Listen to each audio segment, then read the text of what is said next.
Omar, bruv. What's going on, everybody? Welcome back to the channel, guys. Welcome back to.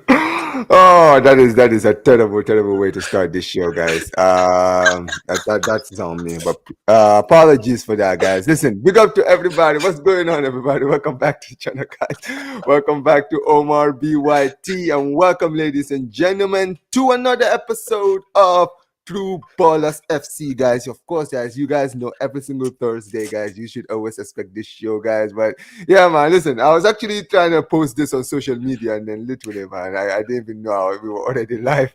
Thanks for that, Mike. But listen, guys, we are here, guys, for another True Ballers FC episode, guys, FA Cup edition, and also, guys, we're gonna get into the league as well as other news. But listen, I got some of the panelists already here. Obviously, you guys know True Ballers FC regular every single week. Mike's is in the building. What's going on, Mike's? What's going on, man? Obviously, Omar stinker and hooked 2 seconds in. Fair enough, man. Damn, bro. But good to be back again, man. Good to be back again on the show, man. Always look forward to this every week, man. Big up, man. Nah, for sure. But listen, guys, and speaking of another regular in the show, an original on the show, big up to my guy Josh in the building. What's going on, Josh? Big up Omar, man. Good to be back. Obviously, big up Max, my brother, every single time as well, man. But yeah, I'm well in myself, bro. You know, but it's just my club, bro. We're dusted. The attack, bro. We're finished. But I'm sure we'll talk about that later. Oh yeah. Listen, I'm sure you got a lot to get off your chest, man. We're gonna get into that. But listen, guys, big up to everybody who's already here. We got a Charlie who's gonna be coming on, joining us later on in the show. But big up to my guy Don C, man. Every single time, always out here showing love. He says, big up, Omar, my brother. Manners and respect to you. Can't stand your team. Hey, man, come on, man. You were rooting for my team the last time. Come on, man. When we won against against Sevilla, man. Come on, man. Don't do that. But listen, we're gonna get into Arsenal, man. Big up to Don C every single time. Big up to my guy. Look, I'm turning my own video, bro. I'm having a stinker. I'm having a mare right now. Big up to Catalan in the chat, He's reading out some comments. I said, big up to Omar in the chat, bro. Yeah, bro. Dude, I don't know what's going on. You know what it is? Mike. This is the first stream I've done since Friday. All right, so since like yesterday, I've been having so many like stream issues, right? I was supposed to do a watch along yesterday. I was supposed to do a watch along today, so I've been having a stinker, bro. So that's why, like, literally, my thought process is so slow right now, man. Like, this is actually like even right now, I'm having like a lot of issues because I can't actually like hear my stream properly. So I'm like, I don't know what is going on, bro. I'm having a mare right now. But yeah, man, listen. No matter what happens, we're always gonna be here. Make sure you guys smash the like. We got 9 people in the building. Like, big up to every single one of you guys who's watching. But yeah, man, listen, FA Cup, the FA Cup has been amazing, man. I've been watching all the games. We've seen so many surprising results, so many upsets, so many near upsets as well. There've been a lot of near upsets. But listen, before we do get into it, what did you guys think of the FA Cup this time around, man? Let's start with you, Mikes. Yeah, like, you know what? I had the exact thought of, does the FA Cup still have its magic sort of thing? And I thought this weekend was going to prove whether it does or it doesn't. And I think Birmingham, the way they put up a fight, the way Leyton Orient put up a fight, the way Plymouth beat Liverpool shows that it's very much still alive. Obviously, Exeter on Tuesday as well. I think it was Tuesday, yeah. Exeter put Forest the penalties as well. And we know how well Forest are doing right now. And regardless of the teams that these guys put out, it's still strong enough to beat these lower league teams. But at the end of the day, it's about application in the FA Cup. It's about application in any cup competition. But with the FA Cup, you don't really want to buck them EFL teams. I'll be real, you don't. Like, whether they're on form or not, you don't, because they will want it more than you do. I remember when West Ham came up against Kidderminster a few years ago. We nearly lost to Kidderminster 1-0, and we needed Declan Rice and Bowen to bail us out because Kidderminster wanted it more than us. Like, we did put out our strongest team, but regardless, we had a senior team out there, and it happened in multiple times. With Plymouth, obviously, nobody expected that. Nobody expected Plymouth to get over the line. Birmingham, the way they put up a fight, they've been in a rut recently.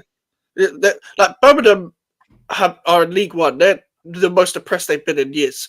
Like, they shouldn't have even been in League One in the first place after what happened last year. The way that John Eustace got sacked and they hired Rooney and stuff, and then they went down and they're going back up now, I'm pretty sure, under Chris Davies.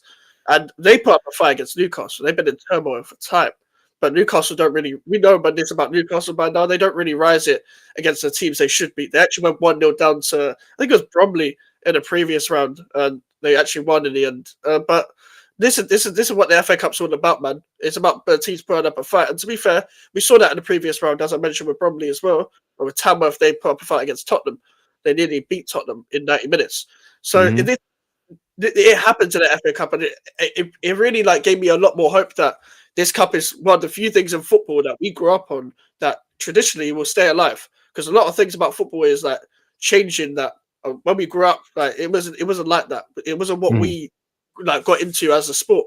But I really liked the FA Cup this weekend. A lot of entertaining games, and that's what you want. You want the underdogs giving it a go as they always do, and they nearly beat some of the teams they're meant to beat. But credit to Plymouth first and foremost, they beat Liverpool. Facts. No, for sure. I mean, I think that was definitely the highlight of the FA Cup. Watching Plymouth completely stun. Basically, the team that is looking like they're going to win the league right now in the whole of England, right? I mean, for me, I feel like that result was what showed the beauty of the FA Cup, right? Like anything can happen. Like you can be bottom of the championship beating the best team in the league in England, basically, right? Yeah. It was incredible. And even when you look at teams like Plymouth, the way Plymouth play, like they were very incredible. They showed a lot of fight, and that's why they got out there with the win. Even Leyton Orient against City, what a game that was, right? What an amazing game that was, right? When they took the lead, I'm not gonna lie, guys. I was hoping to for another fairy tale performance, but it is what it is. At the end of the day, City did what they had to do, and they got the win. We saw Chelsea lose to Brighton. That was surprising because Brighton have been in terrible form. I expected more from Chelsea. Obviously, my guy Charlie. I know we're gonna get into the game against Villa. Unfortunately for you guys, he didn't get the job done. I mean, listen, it wasn't really. Unfortunately, it's gotten to a point now in the season where a result like that doesn't really surprise any of us, really. Right? I think a lot of us kind of expected them to lose that game against. I mean, let's be real. 2-0 was flattering to Spurs. Like, bro, it's very rare to watch a game where a team is winning 2-0 and you're thinking, bro, you guys were awful in that game. You guys should have won that game by like 5 or 6 if you guys were really serious. It was ridiculous. And at the end of the day, unfortunately, we will get into all of that. But big up to my guy Charlie, man. Obviously, you guys unfortunately did crash out of the FA Cup. Sorry about that, but two cups in less than a week. You're not exactly having the best week right now, are you, buddy? First, I mean, absolutely not. I mean, first of all, big up the panel, big up to Omar, of course, having me on again. Look, you pretty much summed it up. I mean, am I surprised? No. I mean, we spoke about the Liverpool game. I mean, I thought we'd go out. I was more annoyed with how it happened. I thought we'd actually put up a little bit of a fight in that game. But the Villa game, I mean, you're right. If they had Ollie Watkins fit, it would have been about 3-4-0 at half time. I mean, a lot of us, look, we can blame the keeper for the goal in the first minute, which is true. It was a howler. I mean, it's straight at him. But he's not the only reason that goal happened. That goal happened. Think about it. Okay, he has the shot. Think about how he got there in the first place. How he got there in the first place was because our manager is so intent on doing something that literally I don't think I've ever seen any other manager do in world football, which is play 2 inverted fullbacks pretty much. And for that reason, you had Porro basically playing as an attacking mid while we literally have a wide open space on the right where the right back's supposed to be. And I say with Spurs, right, if you're going to get at Spurs, all you need to do is you just need to have a wide player that's not even the best player, just somebody that's half quick, basically. Somebody that's a little bit quick. And it's easy to just get in behind us. And that's how the goal happened. And pretty much for me, the issue with the Villa game was not even just that. It was how yet again, not even just quality-wise, because we don't have a true 6 in our squad, but the fact that the manager doesn't even want to play anybody in the 6th role. He doesn't. Not only do we have a holding midfielder in our squad, like a natural holding midfielder, we've got players that can play there, that can play. We've got too many of these players that are hybrids in midfield, but the manager doesn't even want to play that role. He doesn't even want to have that role. He even said it himself. I want sevens. I mean, what's a seven? He wants all of his. Yeah, I don't know what a seven is. Do you know what he does? I feel like I swear to God, these days they just use numbers now, bro. Like we're using 6 and 4s and all, bro. We know what the number 6 is. Like, yeah, we don't know what is a 7? Is that like a winger? Is that what a 7 is? Do you know what I think he does? When he picks a midfield, whether it's a 4-3-3 or a 4-2-3-1, he doesn't assign them positions. All he does is chucks 3 midfielders in there and says, "There you go, play in midfield." He doesn't give them specific roles. And that's just, if you look at the games, if you watch the games, that's what it comes across as. I genuinely don't think he assigns his midfielders roles. And that was the issue, because we got cut open with ease by Villa. I mean, they didn't even have to work. Again, this is my problem with Spurs. It's like when teams are playing against us, they don't even have to work for it. And it's just so simple. It's so simple. It's so simple to beat us. You don't need to be world beaters. You don't need to do anything spectacular. And that's my biggest concern. Yeah, look, at the end of the day, we've gone out of 2 cups, which is what a lot of fans were trying to say. Oh, he's with Ange, he's still in the cups. He's still in the cups. I'm like, yeah, but that could, if you look at the fixture schedule, that could change just like that. And what happened? It changed just like that. And I've always maintained that for me, if Ange is going to change my opinion on him, the only thing that he can do is win a trophy. It doesn't matter which trophy, the Carabao, the Europa League. If he wins a trophy, that's the only way my opinion changes on him. If he doesn't do that, then my opinion's not going to change. And I know we still got the Europa League, but that's knockout games over 2 legs. His record in the Europa League, I know we got top 8, but we've been very poor in a lot of those games. We've been bad, and we've scraped results and stuff. So, yeah, for me, am I surprised? No. It's who we are, mate, as they say. So, yeah, Omar. Look, it's getting worse, man. It's getting worse. Nah, I hear you, bro. I hear you. I completely do. Unfortunately, yeah, you're right. I mean, the thing with me is, you just mentioned it. For me, the thing with Ange is that it's basically his stubbornness that really gets to me sometimes, right? The guy, obviously, yes, he clearly, he's stepping on his own toes. He doesn't want to step out of his where he is. But the problem with that is that you run the risk of stuff like this happening. You understand what I'm saying, right? You've gotten to a point now where you guys are so predictable now. It's always easy to play against you guys. And so easy. Your manager, instead of kind of looking at it and saying, "Listen, man, we're too predictable," he's just like, "No, I'm just gonna stick to my guns. I'm just gonna stick to my Omar, guns." he doubled downs on it. And not only that, is that he's felt pressure, because we've dropped this. I've said this already on a few shows. I've seen some shit supporting Spurs, but I've never seen it this bad. Never. This is way worse than anything I've ever seen. And I think with Ange, he's feeling that pressure from the outside. So what he's been doing is he's been trying to rush players back from injury. He rushed Van de Ven back, Romero back. They got injured against Chelsea. He rushed. I'm hearing that apparently a few players could be back for the weekend against Man United. I wouldn't be surprised if he's rushing them back as well. He rushed Van de Ven back. Clearly, he rushed him back again against Elfsborg, which I know we beat Elfsborg, but he played 45 minutes, and yet he hasn't been seen since. And I'm reading as well that he's out again for Sunday. So it's clearly he's I heard that too. Clearly he's rushed him back again. So for me, because he's feeling pressure, so what he's doing is he's rushing players back, and it's hurting us even more because now we're losing them for longer. And a lot of fans talk about the injury crisis, and look, it is an injury crisis. A lot of players are out, but for me, it's all self-inflicted because 90% of these injuries are hamstring injuries. And from what I've heard, a lot of it is, well, obviously, from what I see in games and stuff, the way we play is we want to play 100 miles an hour non-stop, no matter what situation we're in the game, whether we're winning, we're trying to hold on to a lead, or we're chasing a game. He wants to do the same thing over and over again, which is playing 5th gear and just go 100 miles an hour. And from what I've heard in the training as well, it's exactly the same. In the training, it's super intense. And when you combine that with the way we play in the games, of course, players, it doesn't matter who you are. Of course, players are going to get burnt out. And combine that with the terrible tactics of this guy, which is, like Omar said, one way of playing, wide open inverted fullbacks. I've always said we could have prime Maldini and Nesta at the back, we'd still let in 60 goals because it's and that's why for me that's why I haven't blamed injuries this whole time. Obviously, it is a factor. With injuries, we'd have more quality in our team, but would a lot change? I really don't know, because if you look at games where these players have been available, we've had bad results. Like we lost to Ipswich, we lost to Palace.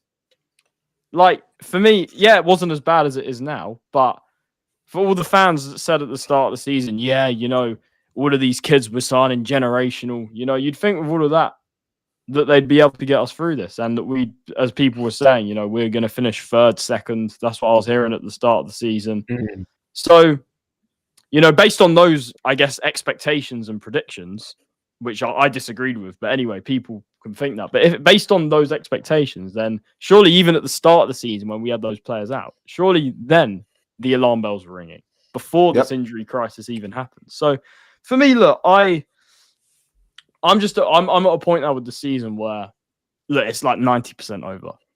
The Europa League, that's all the eggs are in that basket, which is a dangerous game, just simply because I don't think we've got, not even just squad with the injuries, but because I do think actually in that competition, because teams can't drop out the Champions League. So I think on paper, when everyone's fit, our squad is one of the best. I'm not saying the best, but it's one of the better squads in that competition. But even then, the manager is going to screw us over, because he has shown me he doesn't have the capability of navigating a European tournament.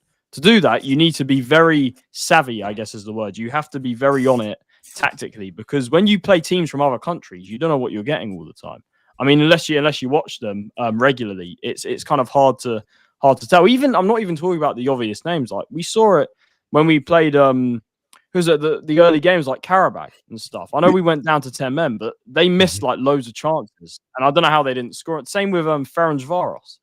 That could have easily been a different result. So I'm saying that even in those games, I know we played a lot. We played like a B team in those games and still won. But for me, if you look at the way we played, and when we did play decent teams, like I know Galatasaray lost 4-1 today, and they're probably heading out the competition. But when we played Galatasaray, we conceded 35 shots.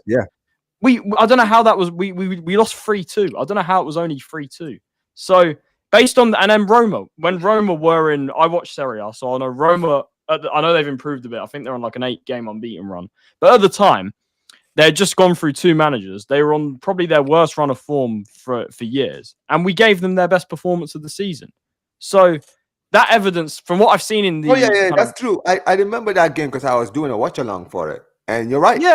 Yeah, that was their best performance of the season. It's funny thing is, I swear around the time when you played them, I think either they just sacked their manager because they got battered in a game, and they sacked De Rossi, and then they brought in no. So they sacked him, Juric. It was De Rossi went earlier in the season. Then they got another manager, Juric. Yeah, and then that manager got sacked, and then Ranieri came in. Ranieri took over against you guys and got a draw. Incredible. And if I'm being honest, we should have lost that game. So and this is the thing. You should have. This is the thing. Roma are a team that, for me, on paper, have some very good players in their squad. I don't think the squad's very well assembled. I don't think there's a lot of balance in it. But I'm saying individually, I think they got some good players there. So on paper, it was always going to be one of our harder games. And we couldn't win that game. We couldn't beat Roma and Galatasaray, the 2 teams we got from pot 1. And we couldn't beat Rangers. And Rangers, I don't know how we drew that game. We should have lost as well. So I'm saying, for me, we got lucky to get in the top 8. So I'm thinking, like, I don't know who we're going to play in the round of 16, whether it's Sociedad or somebody. And I think that's United side, if I'm not mistaken. No, it's kind of Spurs or United. Spurs side, okay. It could be either. Yeah, it could be either. So just going back to the point, like with the Europa's the only thing left. To have all the eggs in that basket is dangerous, because look, it's all or nothing. To be in this situation in March or February, like it's not a good situation to be in when you're pinning all your hopes on one competition, when clearly we don't have the squad or the manager to properly get through that. So, look, the Cups, look, they're gone now. I don't know why the manager's still here. I actually thought maybe after the Villa game that he might get sacked just because...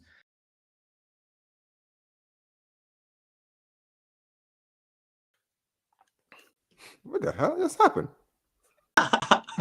What? I don't know what's happening. What's going on tonight? I'm telling you guys, there's something wrong with my. This is the biggest stinker ever. What happened there?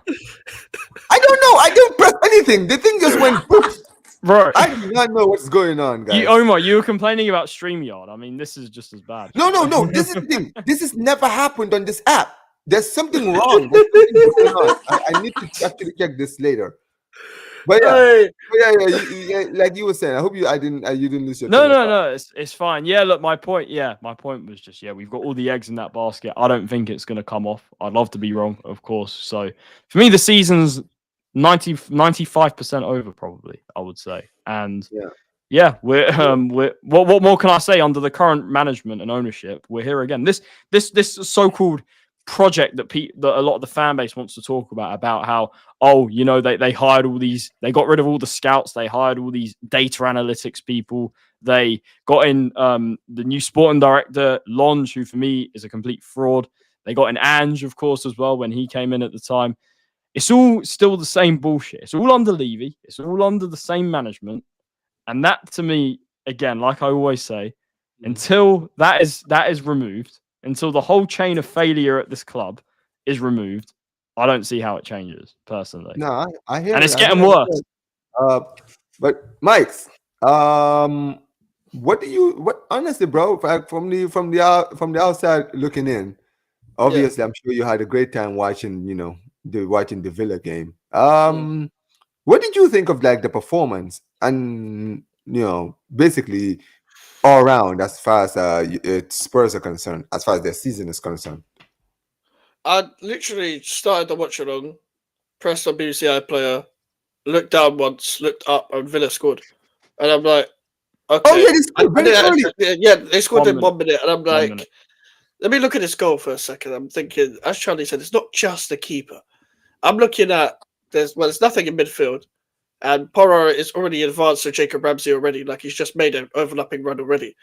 And I'm just like, this is a structure problem, but it's a balance of structure and individual errors. When both of them go wrong, that's how you end up where you end up in the table. Because if it was just a structure problem, but it was constantly individuals bailing you out, you might get like a 10th, 9th, 8th position. And then again, it's not sustainable. Then you might fall down to 12th and a 13th, 14th. If it was just if it was the other way around, it might be something similar as well. But we talk about this every week with Tottenham.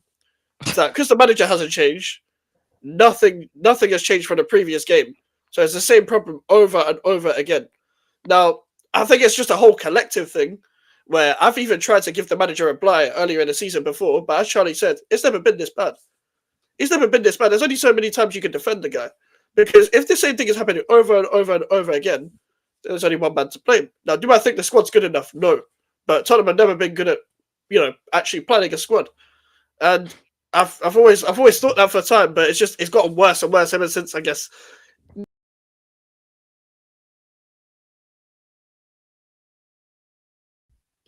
Guys, I swear to God, I'm beginning to get frustrated, guys.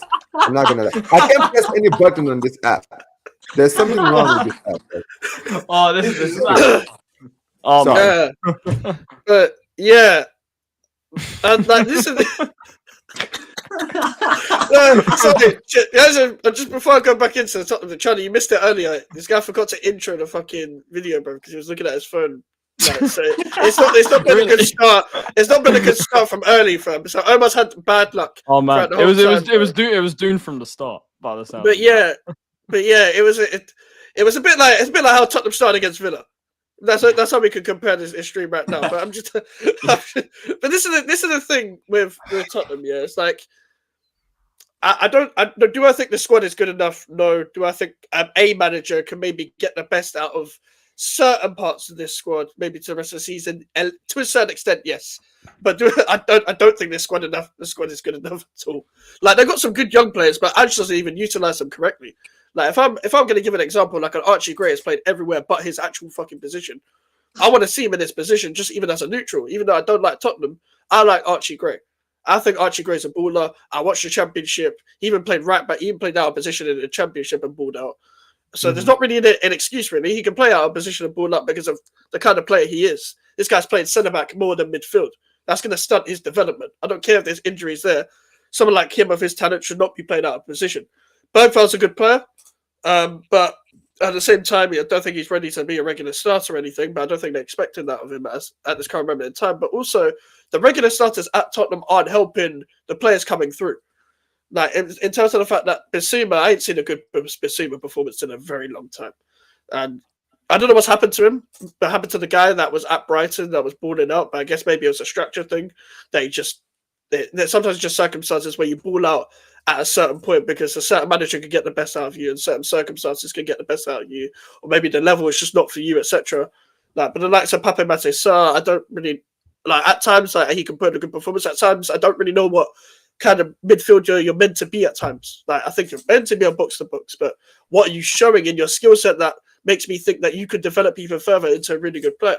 Like the attack, I've said about the Tottenham attack before. Apart from Solanke and a human son that is not human son anymore, I don't really rate their attack. Like, Mateus Tell, he's new here, so cool, whatever. I'll reserve judgment. But Brennan Johnson, Richarlison, Werner, Jesus Christ, man. And this guy took off Mikey Moore. This guy took off Mikey Moore to put an extra midfielder at halftime. And you're meant to be an attacking manager, but you took off an attacker to put on a midfielder. If you're an attacking manager, No way. you got to know how to break apart like low blocks and defenses. Did they gonna just raid me? Well, there's bare people saying it, so it must be. Oh shit! Hey yo! Big up to everyone in the chat, man. Big up to Lee Gunner for the raid, man. Big up to everyone who's here. Big up to Daryl every single time, bro. Yo, big up to Lee Gunner every single time, guys. Make sure you guys smash the likes. All of you guys who are joining from Lee Gunner's stream, guys. If this is the first time you're here, welcome to the channel. Make sure you guys like the video, subscribe. But yeah, man, appreciate you, Lee Gunner, every single time, man. But yeah, Mike, continue, man. Oh, yeah, you can't have a stinking out, Omar. But dude, like, hey, listen, maybe things are beginning to get better, man. Yeah, who's in the chat? Who did Lee Gunner call out?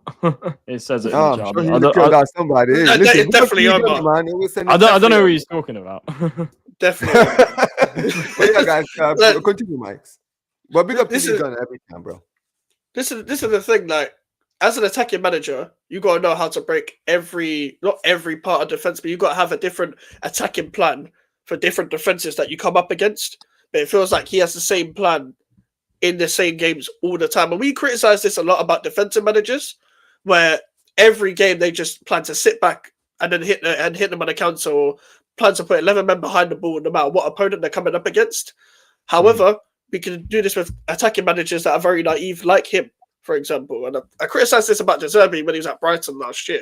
Like, for me, with Ange, like, when he comes up against any sort of tight defense, he doesn't really change it up. Like, if you're an attacking manager, maybe put on an extra striker, maybe change up the midfield structure a little bit. And I think Charlie made a good point about the midfield. He doesn't really tell them what to do, really. He's kind of just do what you want, sort of thing. Like, go and do whatever, man, in the midfield, because there's no structure to that midfield. There's one, like, if there's no instruction in the midfield, it could go either two ways. It could be fluid, or it could just be headless chickens just running around. It's literally headless chickens running around. You've got creative players. If you've got creative players on the pitch, you've got to get the best out of them. They have got to be the main man of your attack, like the Madisons or the Kulusevskis whenever they're playing. And yes, the players have got to take responsibility as well, don't get me wrong.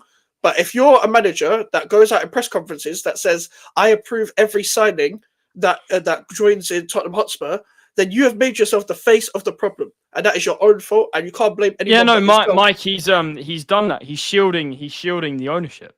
That's what I'm saying. Yeah. That's why I've said he's a yes man for that reason, basically. Yeah, exactly. Like, this is the thing. I feel like managers and players don't realize you should know the reputation of the club you're joining, and this goes to every manager and every player. It happens at Man United. It happens at every club. You should know the reputation of the kind of people you're working under, and you should be able to tell within the interview. And listen, agents don't have your best interest at heart anyway, but your agent should be able to be at help with that. And to be honest, if you didn't realize what Daniel Levy was like before, well, now you know. Now you know. I get you're a manager, you have your own job, but you should know the reputation. You should know the reputation. Like, you should be seeing red flags as well. It's like talking to a woman, and you see red flags already. Now, why do they have so many exes and you're only 21? Like, that's how I compare it. Why do you have so many exes and you're 21? It's like talking to a girl. That is what it's like with Daniel Levy. Why is Conte and Mourinho walked out on you? Why is it Conte and Mourinho have both walked out or been sacked, but Tottenham have not gone anywhere further up?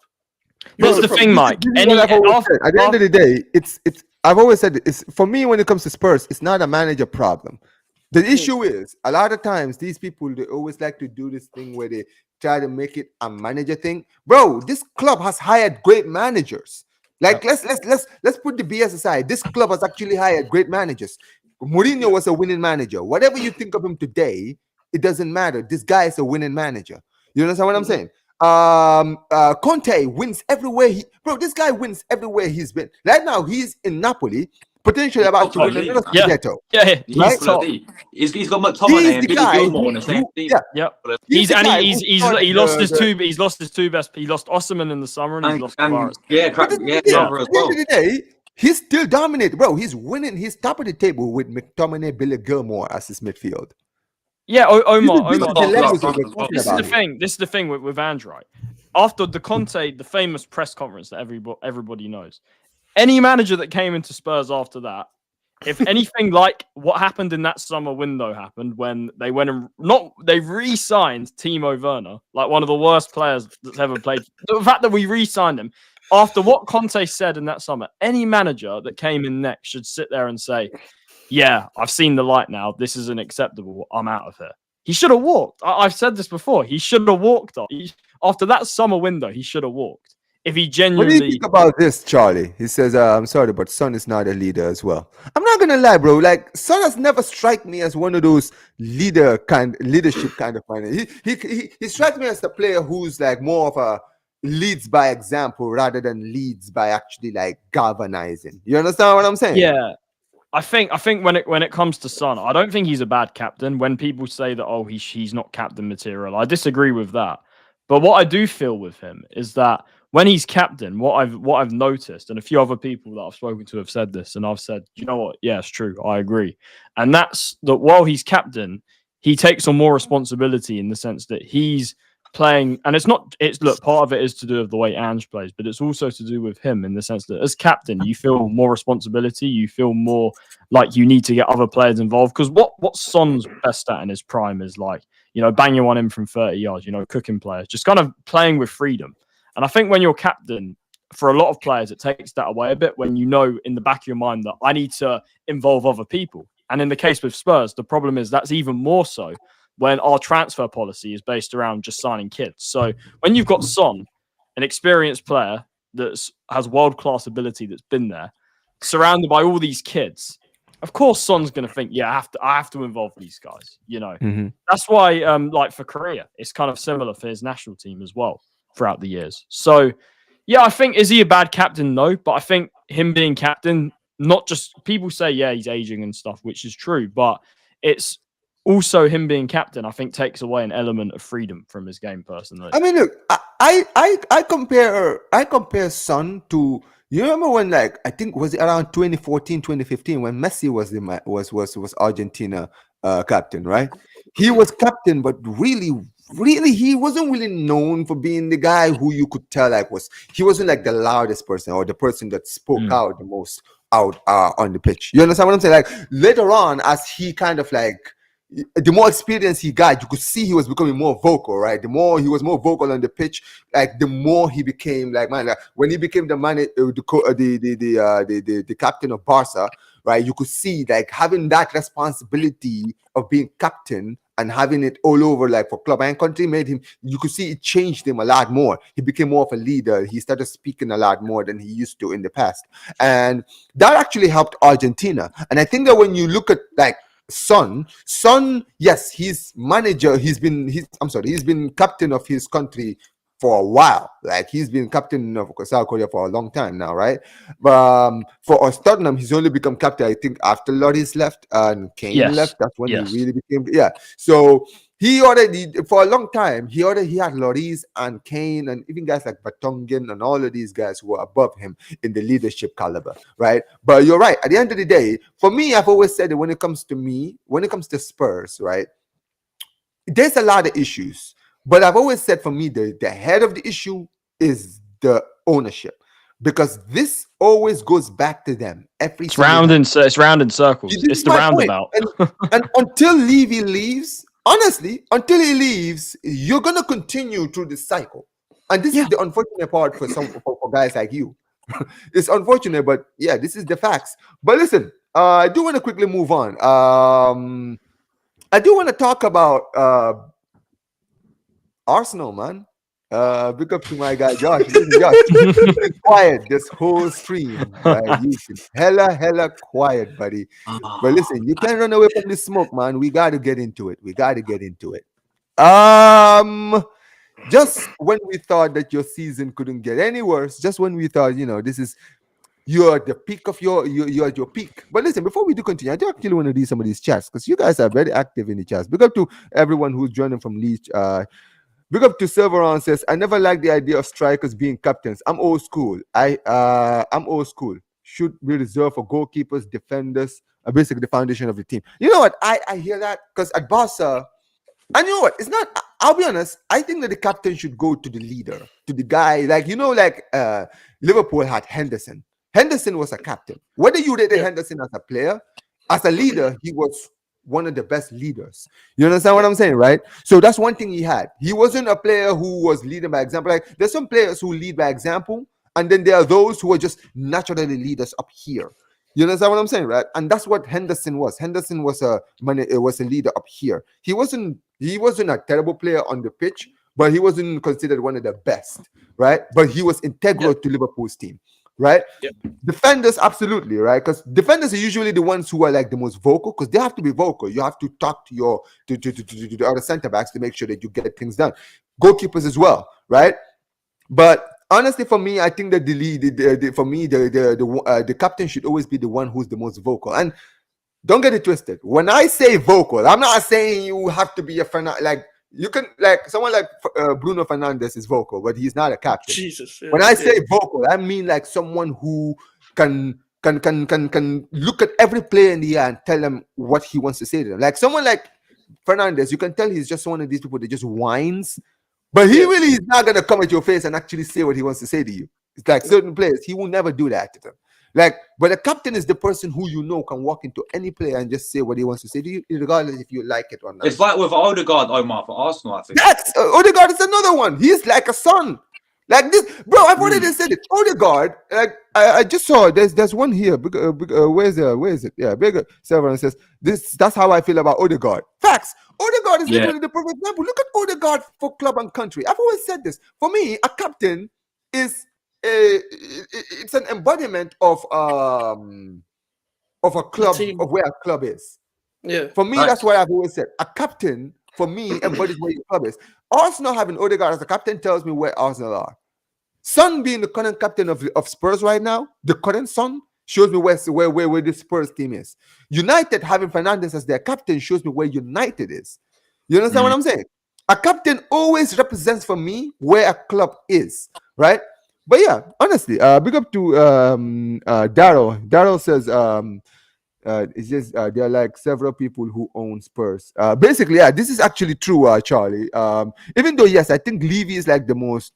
Is the one that basically, so he's the only CEO / chairman in football that is a part owner. That's first and foremost. Usually the CEO is like employed by the owner. He's an owner and CEO. That tells you everything you need to know. He's like a minority owner. And then majority ownership is ENIC, which he works for, which he's also an owner in. So in a way, it's all in one, basically, with the Spurs ownership. Bro, they're all a problem. The whole board as well that's been there 20 years that are only there because they agree with what Levy says. Pretty much, yeah, it's all a problem. Yeah. Big up to Nidweed says, Son is a maverick talent, a tool who was swallowed up into mediocrity and bottle jobs around him. 8 out of 10 player, but it doesn't matter anymore. They're all finished now. Yeah, Omar, I'll be honest, right? With Son, he should have left a while ago. He should have done what previous players have done, like Kane and like Modric and Bale. He should have gone down that path, if I'm being honest. He obviously, look, I was glad that he was loyal, that we kept him, but at the same time, I look here and I'm like, when he signed that contract, when we had no manager in like 2021, that's when he should have left. I think that was the time. And unfortunately for him now, he would have had a lot of quotas. Let's be real. He would have had so many quotas. Like so many clubs would have signed him around that time. That's the thing. Son, he should have done that. He should have tried to leave. Big up to Silver Ronin says, Dawes, I know the fact. The fact is now they're known for more for F1 concert. Bro, I've already said this. You see, the day WrestleMania comes to England, it wouldn't surprise me if Spurs is the It will, is the Omar. stadium It will be, and we're probably gonna we're gonna have an NFL franchise as well, like the Hotspur Hurricanes or something, straight up. coming soon. I'm telling you, it's gonna be there. Oh yeah, Charlie, weren't the king at your stadium the other day or something? King Charles. What's that? Wasn't the king at your stadium? Yeah, look, Bro, I saw your owner Levy. Man was literally laughing in the background and everything. I know. Was like, what are you laughing at? No, Josh, did you see the video where I think the king he asked Sonny, he was like, how's the team doing at the moment? Son was like, yeah, it's a bad moment, and Levy's just there smiling. He's smiling. I'm like, we're everything but football. We got everything else. If you want it, we got it. We got American football. we got the king. We got everything but football, pretty much. We got the Jojo. I say Josh looks. No. Do you know who I was gonna say? Yeah, and listen, I've been dying to say it. Pedro Neto. Pedro Neto. Yeah. Pedro Neto. Like the way you're looking right now, Pedro Neto. I've had that before. You know what, Josh? It wouldn't surprise me. I'm sure you probably get it a lot when people just see you or just join your channel and like, yo, you genuinely look like like who do you look like? You look like a professional footballer I've seen. Who do you really look like? Oh, but listen, guys, I do want to quickly move on. Obviously to Arsenal, because listen, I know we've been delaying. Josh, I got it. Stefan Savic. Savage. Stefan Savic. Yeah.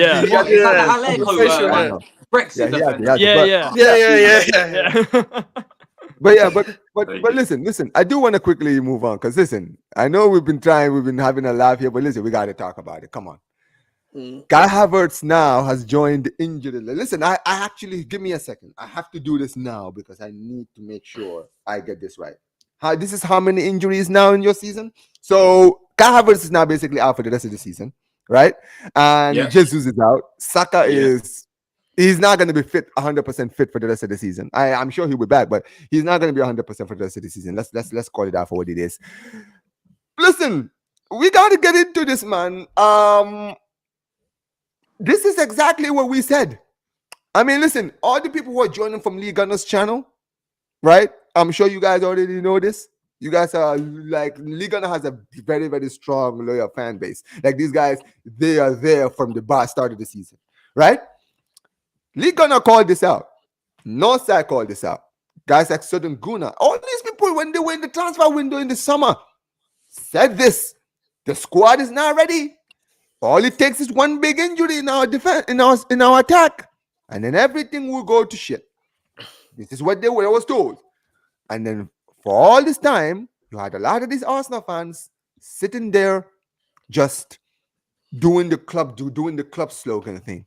Don't worry, Arteta has a plan. Well, okay, does he have a plan now? Because, like I just mentioned, look at your attack: Havertz, Saka, Jesus. These are three players who are technically starting lineup or bench players. Like, I think when Jesus came back, he was on the starting lineup. Saka is definitely on the starting lineup. Havertz is the starting lineup, right? But yeah, Ben White is injured. Tomiyasu is never fit, basically. But this has been your season, and it looks like, and the funny thing is, unfortunately, we already know that this is the excuse. The excuse has already been laid. It's the foundation of the excuse has been laid now to why Arsenal are not going to win anything. I genuinely thought, I said it. I was like, yo, if this manager doesn't win anything this season, this is when he's finally going to get exposed. And everyone is going to see him for who he is, and everyone is going to want him gone. But now, because of these injuries, he's actually not brought himself another season. It's all covered up now. Do you see what I'm saying? Unfortunately, this is the biggest problem with this fan base. But Josh, I mean, dude, you got to live through this. I'm not. You have to live through this, bro. You tell me, man. Like, bro. Listen, man. Like, from top to bottom, this club is finished. I'm telling you. Yeah, I'll start with his manager, because I blame him for half his injuries anyway. Because at the end of the day, he's running these players into the ground. Notice how all three of our strikers you named, Jesus, Havertz, and Saka, they've all got the same injury in the hamstring. Oh, well, sorry, no, Jay's got ACL, but Martinelli as well. He's the other one. He's got the hamstring as well. They're all getting hamstring injuries, yeah.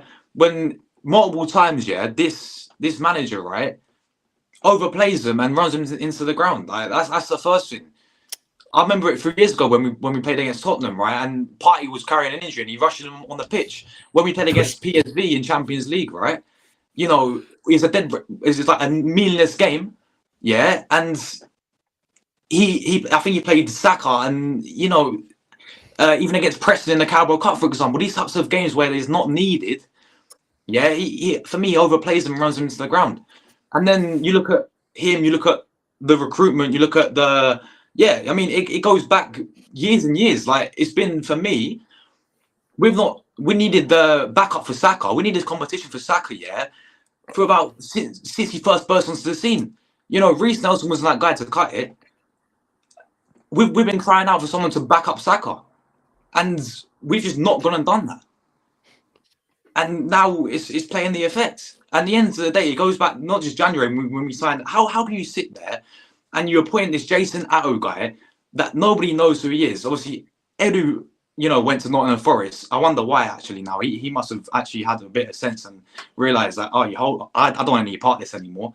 Yeah, and then he's gone to Nottingham Forest, right? We got this Jason Atto guy.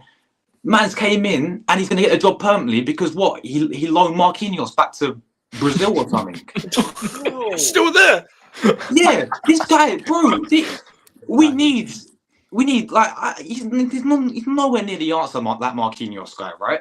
You know, I think man was at Norwich and he completely like flopped or whatever it may be. He ain't good enough. Wait, Josh, with Marquinhos, Yeah, didn't I hear something that apparently you could have got him for free, but you paid the money? Yeah, man like Edu, yeah. Sao Paulo said, "No, we don't want him. Take him for free. Yeah, we don't want him anymore." Eddie was like, "Nah, hold on. Here's 3 million so we keep good relationships and good relations." Like what? Bro, did he cry? This guy comes in. Yeah, he scores in his first game against Zurich. He starts crying and then he's never seen since. And he gets loaned to Norwich. He gets loaned to this French team. Back to Brazil. I think he's playing right wing back or left wing back for Brazil, like Sao Paulo, wherever Flamengo, whatever team it is. Yeah. But we're getting rid of attackers, yeah. When we've been dying out for about 4 years now, we've not actually replaced Aubameyang. You know, we've not replaced Aubameyang, which is a disgrace.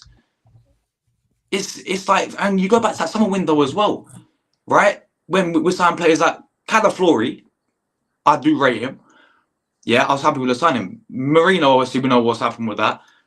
And then Raheem the Dream and Neto on the deadline day. And then, but you got people rating it 8 out of 10 transfer windows. This is what happens every single window. Bro, we always miss out. We don't do what's required every single window, man. And it pays the price. It comes back to, you know, haunt us every single season, year in, year out. And that January, to give that Jason Atto guy the job permanently, based on what? It tells you me all I need to know about. Wait, is he the sporting director now? Yeah. Like, oh, yeah. He's gonna get it permanently after Edu now. Yeah, based on saying no players in the January window. Listen, I'm not saying I would have took Rashford or anything or like people like that. Yeah, bro, you know what's crazy? You would take Rashford now. Unfortunately, you would actually take Rashford. We shouldn't be saying this, Omar. We shouldn't be saying, oh, we could have got Rashford. Oh, we could have got Asensio or something like that. These are players in decline.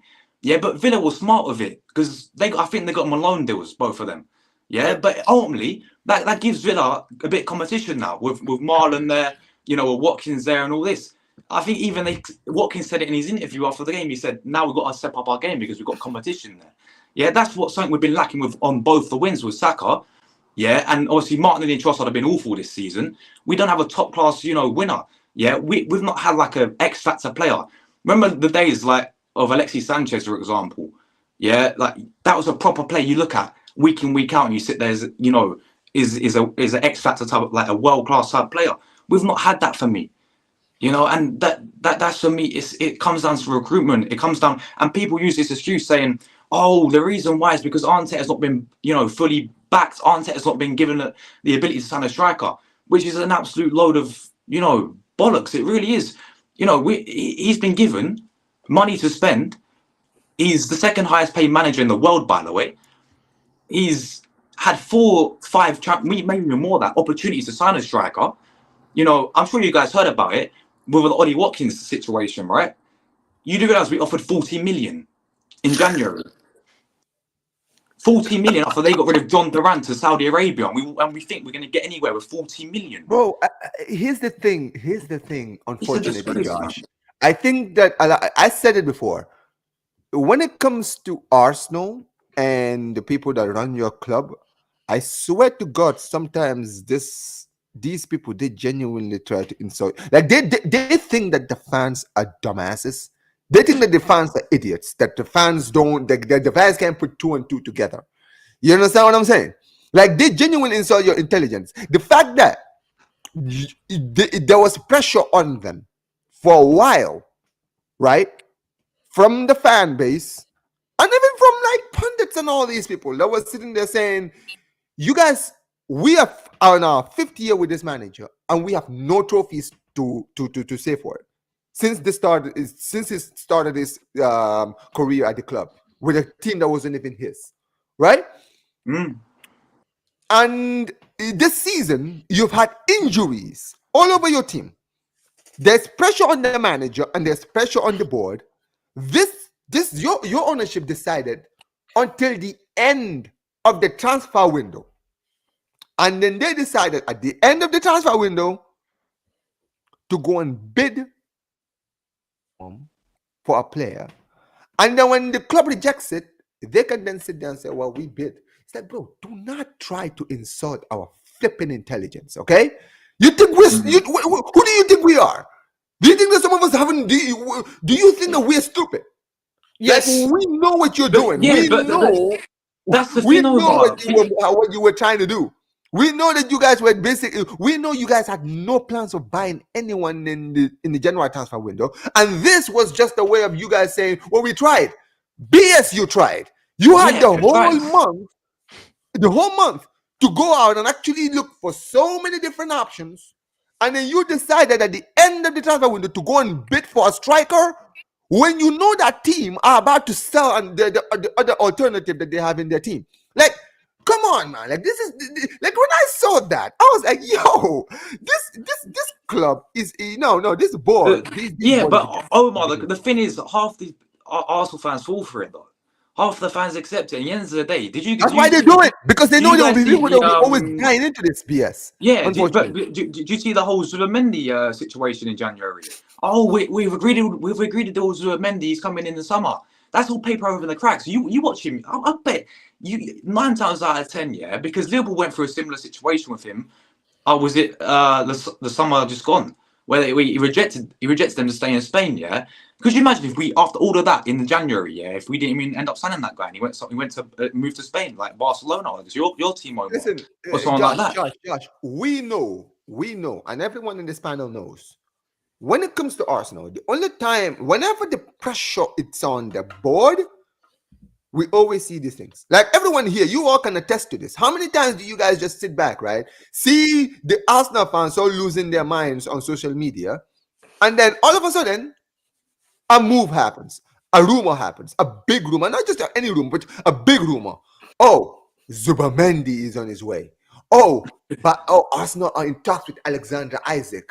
Mike and I spoke on this after. Was it before, Mike? We spoke on this, I think, before the City game, right? We were saying that the next, we were saying if Arsenal lose the City, that which player will they be linked to? And to be fair, and they lost to Newcastle, and then they were linked to Zubamendi all of a sudden. Omar, when you were saying that, you can read through the lines, Prime. That's the worst thing. When you were saying that, do they think Arsenal fans are stupid? Yes, they do. Arsenal fans, like, I'm not saying everyone, right? So in case some people get offended, but they are stupid and gullible, and that's why when I keep saying the biggest problem is the fan base, it's not Arteta or the board, because your fans just accept the mediocrity. The fact that we're hearing like Igal saying that like losing the title this season might not be such a bad thing, and people saying that they fully trust Arteta. Blessing in disguise. Again, like, oh man, the fact that you guys accept the mediocrity, why should your board do more? If I own a business and I know that I can do the bare minimum, put out some merch, and I know my customers will buy it regardless. Why do I need to do more? Why do I need? Because the customer is always right, and if you guys are accepting it, the customers, well, and that's why I keep saying, if you guys want real change, you should put pressure on your board. But you guys, Arsenal fans, don't do that, and that's why when the fan base as a whole threw their toys out the pram because they lost to Newcastle in the first leg, I didn't buy into it, because you then beat City, all of a sudden you celebrate, but I don't have a problem with how you guys celebrated. I think people celebration is fine, but dude, however, you then go and lose to Newcastle, so that beating City is pointless. And this is just what your fan base does. It's just going to be a continuous cycle. You go into the summer saying that, you guys need a striker, you need this, you need that. You'll be linked to Gyökeres, you'll be linked to this player and that player, and then you'll sign some random 6'5" defensive midfielder that can play center back and an inverted right back, and then we'll come back to January next year or December, and all of a sudden, let's go get a striker in January, guys. It's gonna be, you guys will probably end up signing Rashford in the summer.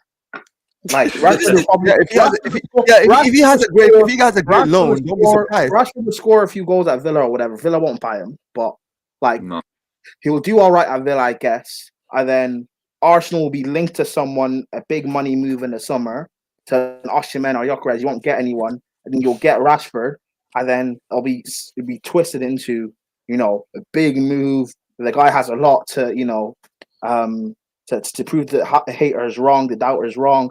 Arteta. Yes, it's like with this Prime. It's like with the Sterling thing. It was exactly the same. Exactly, and because your fan base accept this, no one's gonna listen to Josh or a Northside or Lee Gunner or TJ Warren. No one's gonna listen to you guys because all you guys are negative.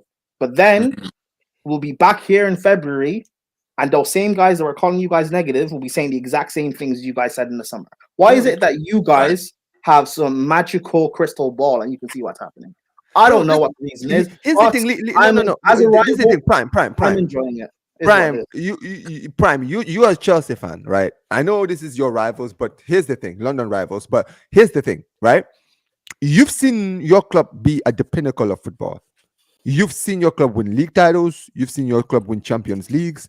Your mind, that is where your club should be. You understand what I'm saying, right? Challenging for trophies like that. At the end of the day, big up to Sir Veronin, right?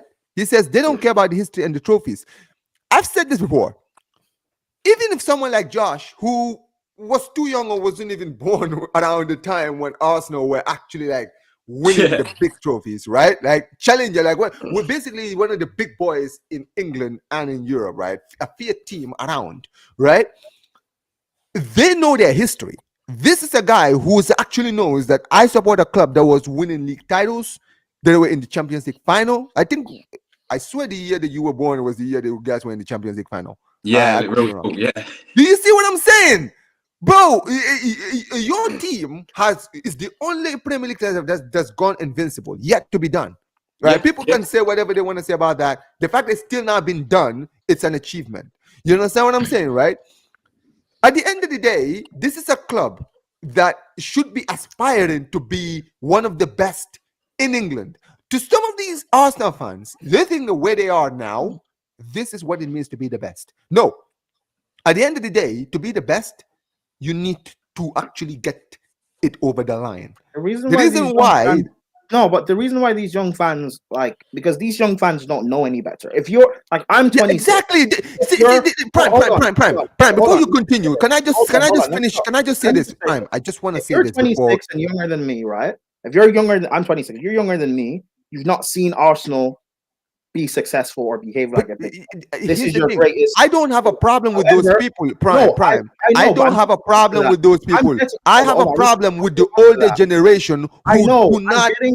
I'm getting onto that. The older guys are the ones who enable all of this, because they're the ones who. And the reason why is because they've been used to such failure for so long from their club. That's why they're okay with just this going on. Bro, if you listen to the way people speak and you listen to the way people spoke, 8, 9 years ago, they were sick of being bantered by just scraping top 4, getting in the Champions League, and then getting knocked out in the round of 16. People are just happy to compete because it looks like they could win something. Like they're more interested in making decisions. Because if you actually listen to these Arsenal fans, because they're at the party and it looks like they could win, they're happy with this. Yeah, it's just making up the numbers. Like that's what it is. Yeah, of course they are, but from their perspective, they actually believe that they can win, so that's why they're happy. Imagine, let's say, for example, imagine if all the guys that were dressing all black and doing the whole Ashburn Army nonsense here, but actually went to protest. You actually have some fucking numbers, some interest, bro. Instead of just doing this North London together nonsense, bro. Like just dressing all black, just banging a drum, acting like you're intimidating, bro. Half of you like to spend time in your mum's basement, just wanking and eating what's-its, bro. That's it, bro. That's all you do. And you just had to become ultras for the fucking year, bro. You're dressing all black. You've probably got a group chat like, should we dress in all black to act intimidating today and just play the only Arsenal ultras are AFTV, man. Mike, here's the thing. Let's just say this for what it is, right? You know why a guy like Lee, right? The reason why Lee, no matter what happens, and despite the fact that so many people don't like him for the way he is, the reason why he stands on his business is because this is a guy who has been watching Arsenal since the 80s. You understand what I'm saying, right? So this guy was old enough to remember the famous game in 89. You understand what I'm saying, right? This is a guy who's seen, I swear before Wenger, this guy saw like 3 different managers before Wenger. You understand what I'm saying? He's seen the George Graham era, the Bruce Rioch era. He's seen like so many of these great players. He's seen this club be up here to down here and then going up here. You understand what I'm saying? He's seen the best. And the thing is, even during all this time, right, he always understood, I support a big club. And this is how big clubs move, right? And the issue is, after years, after decades, over 2 decades of not winning the big trophies, a lot of these Arsenal fans, like you just mentioned, Prime, the younger generation, I don't blame them.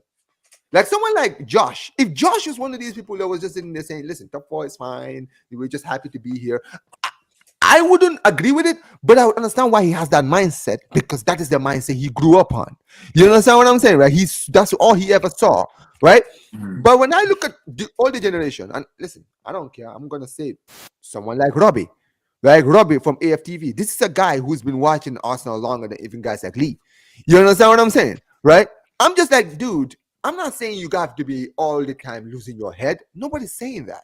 But this idea that you think that being top 2 makes your manager the best manager in the league or stuff like that is where as a fan, as a neutral fan, I know a lot of other Arsenal fans aren't going to want to hear this, but Lee Gunner was right. Lee Gunner was right. Shut up, Alfied. But other Arsenal fans aren't. But this is the thing, right, Omar? Like, but here's the thing. Here's the thing, Omar. This is what it is. Lee Gunner. The thing is, I think it was in like 2019. He said that Arteta, he didn't want him before he got the job or something. And no, I think we see that video. He called it. Lee Gunner called it from like way before it even happened. And I think the problem is, a lot of Arsenal fans don't want to admit, because they don't like him for whatever reason, a lot of Arsenal fans don't want to admit that he called it spot on pretty much. Like, he pretty much mapped it out exactly how it happened. So, yeah. And I know that. No. So let me put it this way, Charlie. A lot of some of these people who don't like Lee Gunner, for some of them who don't understand someone like Lee, to them, they think that Lee Gunner always does this for the crack of it. The fact that he's actually someone who's not afraid to like call people out by names and saying you and you, right? People think that he uses other people's name to kind of like generate views. You understand what I'm saying, right? They think that that's all it is about. So when he predicts something, foresees something and says, listen, at the end of the day, nothing's going to change, and then nothing changes, and then he sits there and says, well, listen, I did tell you guys nothing was going to change. What are you guys saying now? Many people just look at it as that. They look at that and they think, yeah, this is what you wanted. You always want to be proven right, when the idea is not about being proven right. You understand what I'm saying, right? At the end of the day, when we sit here and we say, like when Mike sits here and says, listen, I don't expect anything from West Ham. I don't expect us to win any trophies. I don't expect us to do. I expect us to be in 10th in the table. I expect us to be near the relegation. People say, "Oh well, you should have your mindset even longer." No, he's been realistic for the things that he sees. When his team, guess what? If West Ham finish top 4 next season, you think Mike's is gonna be sitting there crying and saying, "Oh man, no, I thought that we were gonna finish mid-table. Oh, why did we? How dare these guys prove me wrong? The idea is to be proven wrong, you idiots." You understand what I'm saying? Like, these people don't understand, bro. We say what we think is gonna happen based on the things we see. Just because we see that, it doesn't mean that is what that's what we're hoping. At the start of the season, I said I expected Barca to not challenge for the league. I expected to finish third. I expected us not challenging the Champions League, not to be anywhere in the Champions League with the big boys. This is what I said. People said, "Oh, Omar, you're negative." Guess what? When we were 10 points clear, a lot of these people wanted to remind me, yo, you said all of this. You said all of this. I said, bro, I'm happy to be proven wrong. I hope that I am wrong. I hope I can go back in the start of the season and say, yo, I look like the biggest idiot on YouTube. That's what I want. But that doesn't mean that's what we pray for. The issue is, the most annoying thing is, and this is what these people don't understand, the reason why guys like Lee Gunner and Northside are always fuming, despite the fact they predict all of this, is because they want to be proven wrong. They want at the end of the season for them to say, well, listen, I got it wrong. But this is what these guys don't get it. To them, they think, why are these guys still angry when they predict this? Because we want to be proven wrong, you idiots. That's the idea. You understand what I'm saying? And unfortunately, what you're seeing with these injury problems, with Kai Havertz injury, Prime, just before you go, this is something that was predicted from the start of the season. This is why Arsenal fans were sitting there saying, let's go out and buy players. Because they were sitting there saying, yo, if we get an injury to Saka, we are screwed for the rest of the season. Everyone, including outside Arsenal fans, like people like us who are not Arsenal fans, even we were saying that. You guys are over-reliant on Saka. Everyone said it. But then these guys sat there and they said, no, but Saka doesn't really have a lot of injuries. Oh, everything we find out, what do we have? Havertz. Well, you don't have Havertz anymore. Havertz now is gone. So basically, you've lost Havertz, Jesus, and Saka. Who's your attack now? Sterling, Trossard, and who? Who? Genuinely. Ranieri. Bro, and 1 year they literally just came back from injury. So that guy's barely even 100%. So you put that guy on the pitch again, and guess what? God forbid he gets injured.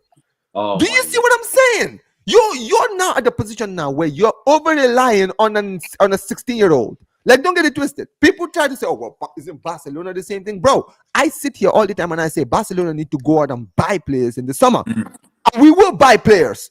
Because at the end of the day, you don't want to sit there and say, well, this is working. Why do we need to change anything? Like, it doesn't make any sense. It doesn't. You guys should have been going out there pressuring to go and sign Pedro Neto. You guys should have been going out putting hammer and tongues to go and sign Lookman. Right? We should have got Kvaratskhelia, mate. He went PSG for like 62 million? There's so many, and people talk about there weren't the right profile out there for Arsenal, mate. We think it's about 100 different players. Yeah, because they don't watch any other teams. No, so exactly, Prime. Facts. Right. And because the reason why those people act like that is because they want to be proven right. So that's why they assume the likes of like a Lee Gunner, or to be fair, I even get it as well. Like when I say something about Chelsea that isn't the norm or isn't positive or whatever, you will get people that will be like, oh, well, I'm only saying that so I don't get smoked, or I'm only saying it because if it happens and it goes bad, I can say I'm proven right. But like, if you guys don't listen to what's being said and that happens, then what do you then expect? Yeah, I got it with West Ham, bro. Like at the start of the season, everyone's predicting us to finish either 4th to 7th. I said 10th at the start of play. These were all calling me mad. And then when I said Lopetegui after 5 games, these are all calling me. I'm a negative West Ham fan. Yes, I'm a West Ham fan. Do you want me to be positive, bro? I'm literally dead. You can't kill a man that's already dead. Like what the hell, bro? Like you want me to be a positive West Ham fan. That's what you want. But this is the thing. If you're a content creator, it's like, you're already seeing this for content. No. We're just fans that put a camera on to talk. No, is that like a mad concept? No, it's not. We have an opinion and we put it on camera. We're not like one of these people that just the fucking goon on TikTok and try and put out opinions out there just like for headlines and stuff. We're not like that, bro. Yeah, this is what it is, right? It's the same because I've wanted the chairman gone from my club since 2018, and that was back when nobody was talking about it. When we signed no players in that window, I said that's it. They've lied because they said when we're building the stadium, game changer, we're going to compete now, this sort of thing. And when we sign no players, when literally Levy comes out and says that the stadium build isn't affecting the budget and stuff, when that happened, I was like, forget it. Like, that's when I knew that they don't have footballing interest at that point. And look, I've gotten shit for it before about talking about the ownership. And I just don't get it. It's the same with my fan base. A lot of people want to hide away from it. That's why we've struggled to get proper action and protest going. Because it's people don't want to acknowledge the subject until now when we've sunk this low. So, it is what it is. I agree with what you guys acknowledge it. Like, and that's why I don't like when fans speak on. I get it, fans are allowed to be emotional, whatever, that's fine, I guess. But when fans just speak on things on emotion, I just tend not to really listen and believe it. Because you'll only speak when things are going bad. Like with Chelsea, all of a sudden now Chelsea fans want to speak about our squad. But back at the start of the season, you guys said we have the best attack in the league. When I was saying the squad building has been poor, I've been saying this for months. Like we did a show together, Prime. Do you remember after the transfer window? You and I did a show together where you actually predicted this. I swear. Yeah, when I've been saying the likes of Felix and Nkunku that they're not good, that they haven't been performing well in the Conference League. People want to say, well, they've been scoring, so I should just not speak on it. Like, people only notice things, and that's the thing, because people can't look beyond what's just literally happening. So things have to actually go bad for people to realize things are bad. But that shouldn't be that's not how things should actually operate. Your house shouldn't be on fire for you to notice that you probably should have changed your smoke alarm. You know? Maybe if you change your smoke alarm, your house wouldn't be on fire. It's facts. Bro, it's crazy. I mean, listen, Josh is not that old, guys. This guy is a teenager. But this is at the end of the day. Yeah. But listen, here's the thing. I always say this, like, Josh is shows an example of a guy who hasn't seen the best of his club, but knows the club that he supports. You understand what I'm saying? Like, he's not like a lot of like new generation kids of his age who just basically they state their opinions on what they see and not basically where they feel like their club should be. It really is, man. Well, big up to Josh. Bro, I've only seen us win like a few FA Cups, man. Yeah, there you go. Big up to Silver. Josh, I respect you for being a young Arsenal fans. Success. You would tell me that Arsenal are a big club and they're bigger than Chelsea, but then they'll accept what's happening with Arteta. You can't accept this if you believe you're a big club. You can't be accepting Facts, bro. This is my point, really, isn't it, bro? I just read a chat right now where someone just said if Arteta was managing Bilbao or Sevilla and didn't win a trophy within 3 years, he would have been sacked, and that's actually true. Yep. Standards, the mentality of the country is in Germany. Yeah, no, it's 100% true. It's in Spain. It's the same in Italy. I can tell you that as well. And I'm not even talking. I'm not even talking about Omar. I'm not even saying like the huge clubs. I'm saying even kind of mid-table clubs in Italy and even Spain as well. They don't take bullshit. They don't. Trust me. You know how we talk about ultras. Let me tell you something. Italian ultras do not mess about. In England, you guys accept this. That's why you don't win anything. Yeah. Hey, England are a small nation. I've been saying this for years. We went through this a few weeks ago about the mentality of each nation and why this happens. Thank you. Listen, Prime. I said it on my watch along a few weeks ago. I said it. I said, guys, if you guys want to know why England don't win any trophies, you want to know why England, no matter how many golden generations they have, they never win anything. It comes from the mindset of these clubs, of how these fans look at their clubs. Because here's the thing, think about it, right? The pundits in this country, in England, right, are the first people that will sit there and see a club like Arsenal finish top 2 and sit there and say, successful season. They're the only, bro, this is the only nation, big nation, that will look at a club like Arsenal, challenge for the league, finish second, and call it a successful season. This is the only country where a club like Arsenal can go injury-plagued season, finish second, and everyone call Arteta a saint because he somehow finished second with this current Arsenal team. Omar, the perfect example of that, what you just said. I remember after Arsenal lost the league to Nottingham Forest, they had Gary Neville, Jimmy Floyd Hasselbank, and Roy Keane in the studio. Gary Neville was trying to make it out like Arsenal was still having a great season despite the fact they dropped out all cup competitions, rested all for the league, and they didn't win the league. But Roy Keane and Jimmy Floyd Hasselbank was like, no, it's still not a good season, Gary, because they missed out on these trophies. They went all the way from the league and missed out on the trophies. The only reason why Gary Neville does that is because last year he was very critical of Arsenal and he got abuse from Arsenal fans. So that's also, that's just his mentality in general. He went like he's been very much of a person of because like anything is fine as long as you tried and all that. That's the English way. Carragher would have agreed with him if he was there. But Roy Keane and Hasselbank said different things. They're Dutch and Irish. They're very different people. Yeah, and this is the thing. Roy Keane and Gary Neville were in the same team that won those trophies. They were in the same team that won those trophies, and they have two different mentalities, which is why Roy Keane is put up as a higher caliber footballer than fucking Gary Neville is. You want to know why, bro? If anyone who watched the last AFCON, right? Do you remember what happened to Ivory Coast? They almost didn't get out of their group. Yes. They got out. Hold on, Omar. They got out of their group on. I remember this because other teams didn't qualify, and because we lost. Winning. If we had beaten Cameroon, they would have been knocked out. Could you imagine? We were beating Cameroon, and they came back and they won the game. If that happened in England, one of these, like, could you imagine if, say, Arteta getting sacked because he doesn't get out of like a Champions League group, and how that would be viewed as a negative? Yeah. Bro, when Di Matteo in 2012, when Di Matteo got sacked. Because we didn't make it out of our Champions League group because we won the Champions League. We all remember. People were like, the media were up in arms about that, but we failed. So there had to be a consequence of failing. Bournemouth sacked Gary O'Neill when Gary O'Neill kept them up. Look what Bournemouth are now. And look how much. Look how much stick they were getting for sacking Gary O'Neill, and they were justified for doing it. I said it at the time. Irio is a huge upgrade. Look at this, guys. Look at this. From Mark, he says top 4 is qualified in England. Fact. Only in England. In Italy, let me tell you something. Do you think Italians they care about? Like, I'll be honest. The only time I've ever seen an Italian club celebrate, like the only people that celebrate top 4 in Italy is the teams that have no chance, like the Bologna.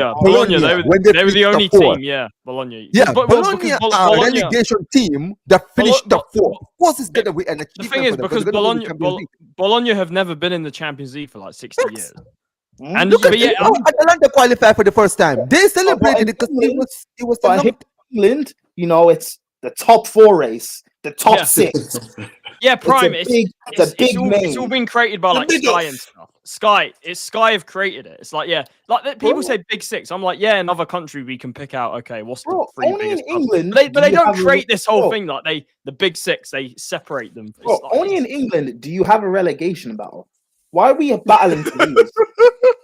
Relegation battle for what? No. Battle for survival, like the Hunger Games and all that. No, relegate everyone at that case. No. It's like you look at it. It's like in other leagues as well. It's like you see teams down the bottom. They go and play against the top teams. They go for it. In England, you see they're all trying to stink it out. Yeah. Unfortunately, this is the problem. And that's why when you have the occasional from this league, bro. That's why when you have the occasional like smaller team in this league that ends up beating a top 6 side, that's why it's made into an even bigger deal because it doesn't happen that often. Yeah. I mean, look.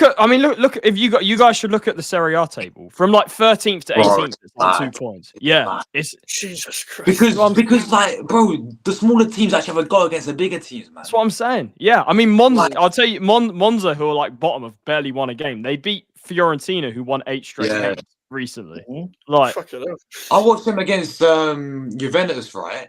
Yeah, like, bro, they're about 50 shots, man. Like, how Josh, did you? Josh, Charlie, you know this as a Serie A fan. You've seen the Juventus were unbeaten until recently when they lost to Napoli, right? Before that, did you remember? Did you see how their fans were basically going on Thiago Motta's neck Because even though they're unbeaten, it bro, was just draw. It was just drawing every game. Do you remember, draw Charlie? Do you remember when Milan with Poli, right? And they had all the ultras like Spezia. Yeah. That's what it's bro. They're mad. It's madness. Yeah. Over there. Josh, it's even in Serie B, Palermo. It's exactly there. I follow. By the way, guys, exactly the same with them. Even though it's Listen, in the guys, second division, it's exactly the same. I do want to go back to England for 1 second. Pick up to Sean here. He says, "You guys been watching. Guys been watching Arsenal since that." I think this is Robbie. He's talking about here. He's been watching Arsenal since '73. Since 1973, guys. Jeez.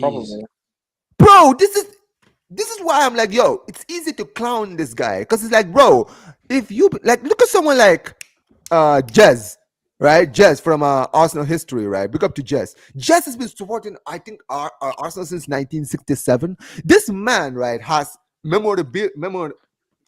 sorry guys, my tongue is too heavy, but basically he has memorabilia of like Arsenal stuff, like tickets and all of these stuff that he had back in like the 60s, 70s, 80s, and he had like placards and all of these stuff, right? Someone like him has seen this club be up here to down here to up here. He knows what it takes to be up there, right? There are people in this platform of YouTube who actually dare to challenge this man's footballing IQ. You see what I said this one time when I was talking to him? I said, people questioning your footballing IQ or your support for this club, I see it as disrespectful as me as an African man talking to my elder. You understand what I'm saying, right? Like, you know this prime. As African kids, you don't speak up to your elders. You understand what I'm saying? You don't speak up to your elder, right? That's the way I look at it. Like, there are people who actually try to actually, question this man. I'm like, dude, know your lane. Seriously, know your lane. And unfortunately, like you just mentioned, this is going to continue. I've always said this. Just like how we just talked about Spurs and how things will not change unless Levy leaves. The only way things are going to change at Arsenal, if all the Arsenal fans wake up and smell the coffee and realize, yo, it's not good enough. At the end of the day, a lot of these English fans, you notice it, right? They always quick to go and shit on other leagues. They sit there and say, Barca and Real Madrid fans are so arrogant. Omar, it's all the Prem merch. Yeah, they boo Cristiano Ronaldo. Always the Prem merch. Because they're Real Madrid. That's the difference. When you support Real Madrid, you've seen R9, Beckham, De Stefano, Luis Figo. No, Omar, I'll say this. An Arsenal fan said, why would Saliba go to Real Madrid? They've not been good this season. Guys, it's Real Madrid. Oh, please. Omar, I'll say this. I'll say this. It's not just about, how we're talking about how fans, they've seen this, so they expect. It's not even just about that. For me, it's also about just knowing what the aim of sport is. The aim of sport is to try and finish first. It's not even just about what you've seen. It's about, the aim. And they've got their aims right. They know what the goal. They know what the right goals are. At the end of the day, the goal. People think it's the journey. Like, fine. Maybe the journey matters is if you're a Barnsley and you come up from like League 2 and you come up to the Prem in say 5 years and you end up finishing 10th. That's big. That's massive for your club. I understand that, but like, when you're like an Arsenal, maybe even to a certain extent when you're a Spurs and you're trying to be you're an established, not just a Premier League side, you're an established top side in the Prem. I'm sorry, all this process and all of that, it doesn't mean anything unless you win. Rubbish. Like when Chelsea won the Champions League in 2012, that only mattered, like that Barcelona second leg being 2-0 down, I'll be real, if we don't win the final, who cares? I'll be so real. Mm-hmm. No one cares. No one cares. Yeah, legitimately. Like, you have to win. But, listen, unfortunately, big up to guys, big up to Silver Ronin. This is unfortunately the problem with your fan base, man. The brainwashed fans are like the most vocal fans. And the reason they're the most vocal, unfortunately, is because very clear has done a good job in promoting these people as. Oh no, Omar! It's happened again. Mike, do it. To the howler today, bro. Do it. It happened again. What did I do? Hey, What happened? It's Am I missing happening something? Did I do something? again. Omar YBT, it's happened. Guys, Hey. what happened? I'm actually. What is it? Did something happen? No, you were Sure. lagging, fam. It's No, fine, no, fam. It's your don't it's your Don't tell him. internet Don't again. tell him. Don't tell him, Okay, Mike. okay. You I know what didn't actually know. Like You know my what stream, to do, Mike. it didn't show me that I was lagging. You know what to I was do. just saying basically, when it comes to like the fan base, the brainwashed fans, unfortunately, are the ones that are basically given more of a platform. Like you see it, bro. I've already said it. The most subscribed Arsenal fan base is usually the ones that are just talking out of their ass. I don't care, bro. I'll say it. Like, bro, at the end of the day, it's them, bro. And I've always said this: is some of these people, right? Sometimes I watch their streams, and they don't like when people like Lee Gunner and people like Northside or even TJ or even Jez or any of these other fans, right? Call them out by name. But they don't. But the thing is, these people are the same people that will call these people out every single time, right? You see, when the season is over, right? But instead of like calling people out, you know what they do? They send subliminal shots.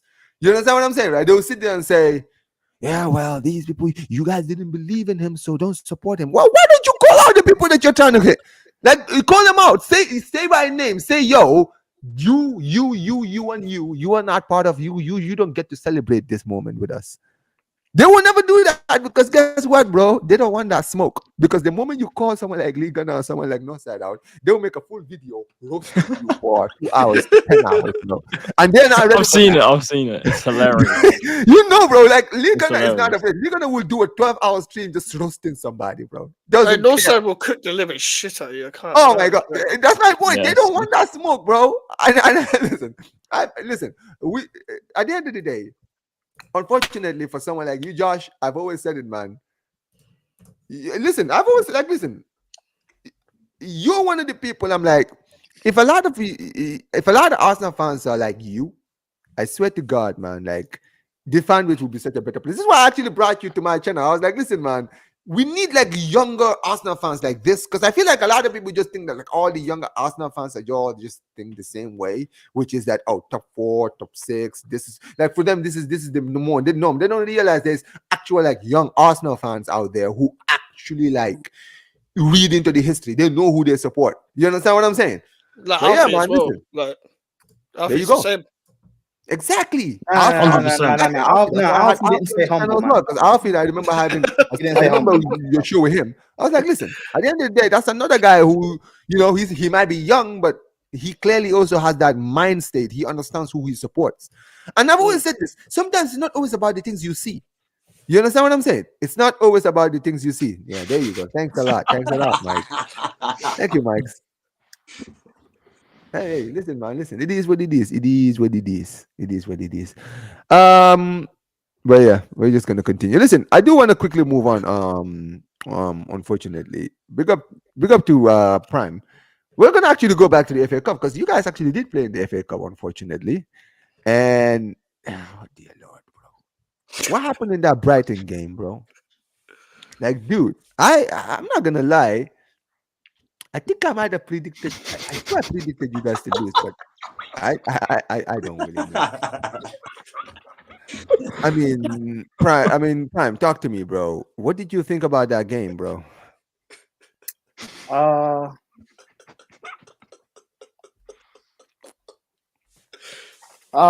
Who really cares?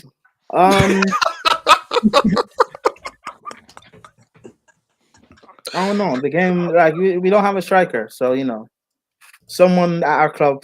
Wow! Hey, big up to Football Heritage, man. Big up to you every single time. Man. Fortunately, I'm actually applying to get monetize my channel. I haven't monetized it yet, but appreciate you for being here, man. Appreciate big you, up, bro. Big up, Sava. Big up Sava. Hey, listen, you know what? I actually was on Sava's channel about a few weeks ago when he was doing a call-in show, right? And we were actually talking about Orange on his channel. So yeah, man, I actually had it. I was on his channel recently, but appreciate you for being here. But yeah, continue, my Prime. Someone, I thinks it's a bright idea not to buy a striker in 18 months. And lo and behold, the window ends, and like a few hours before it, 2 of our strikers are injured. So. Prime. Can I ask you something? I don't know why didn't you guys get Osimhen? Because he went to Galatasaray. I thought he would have been. I'll be honest. He apparently supported Chelsea and stuff. He would have been perfect for you guys. We were trying to get him all summer.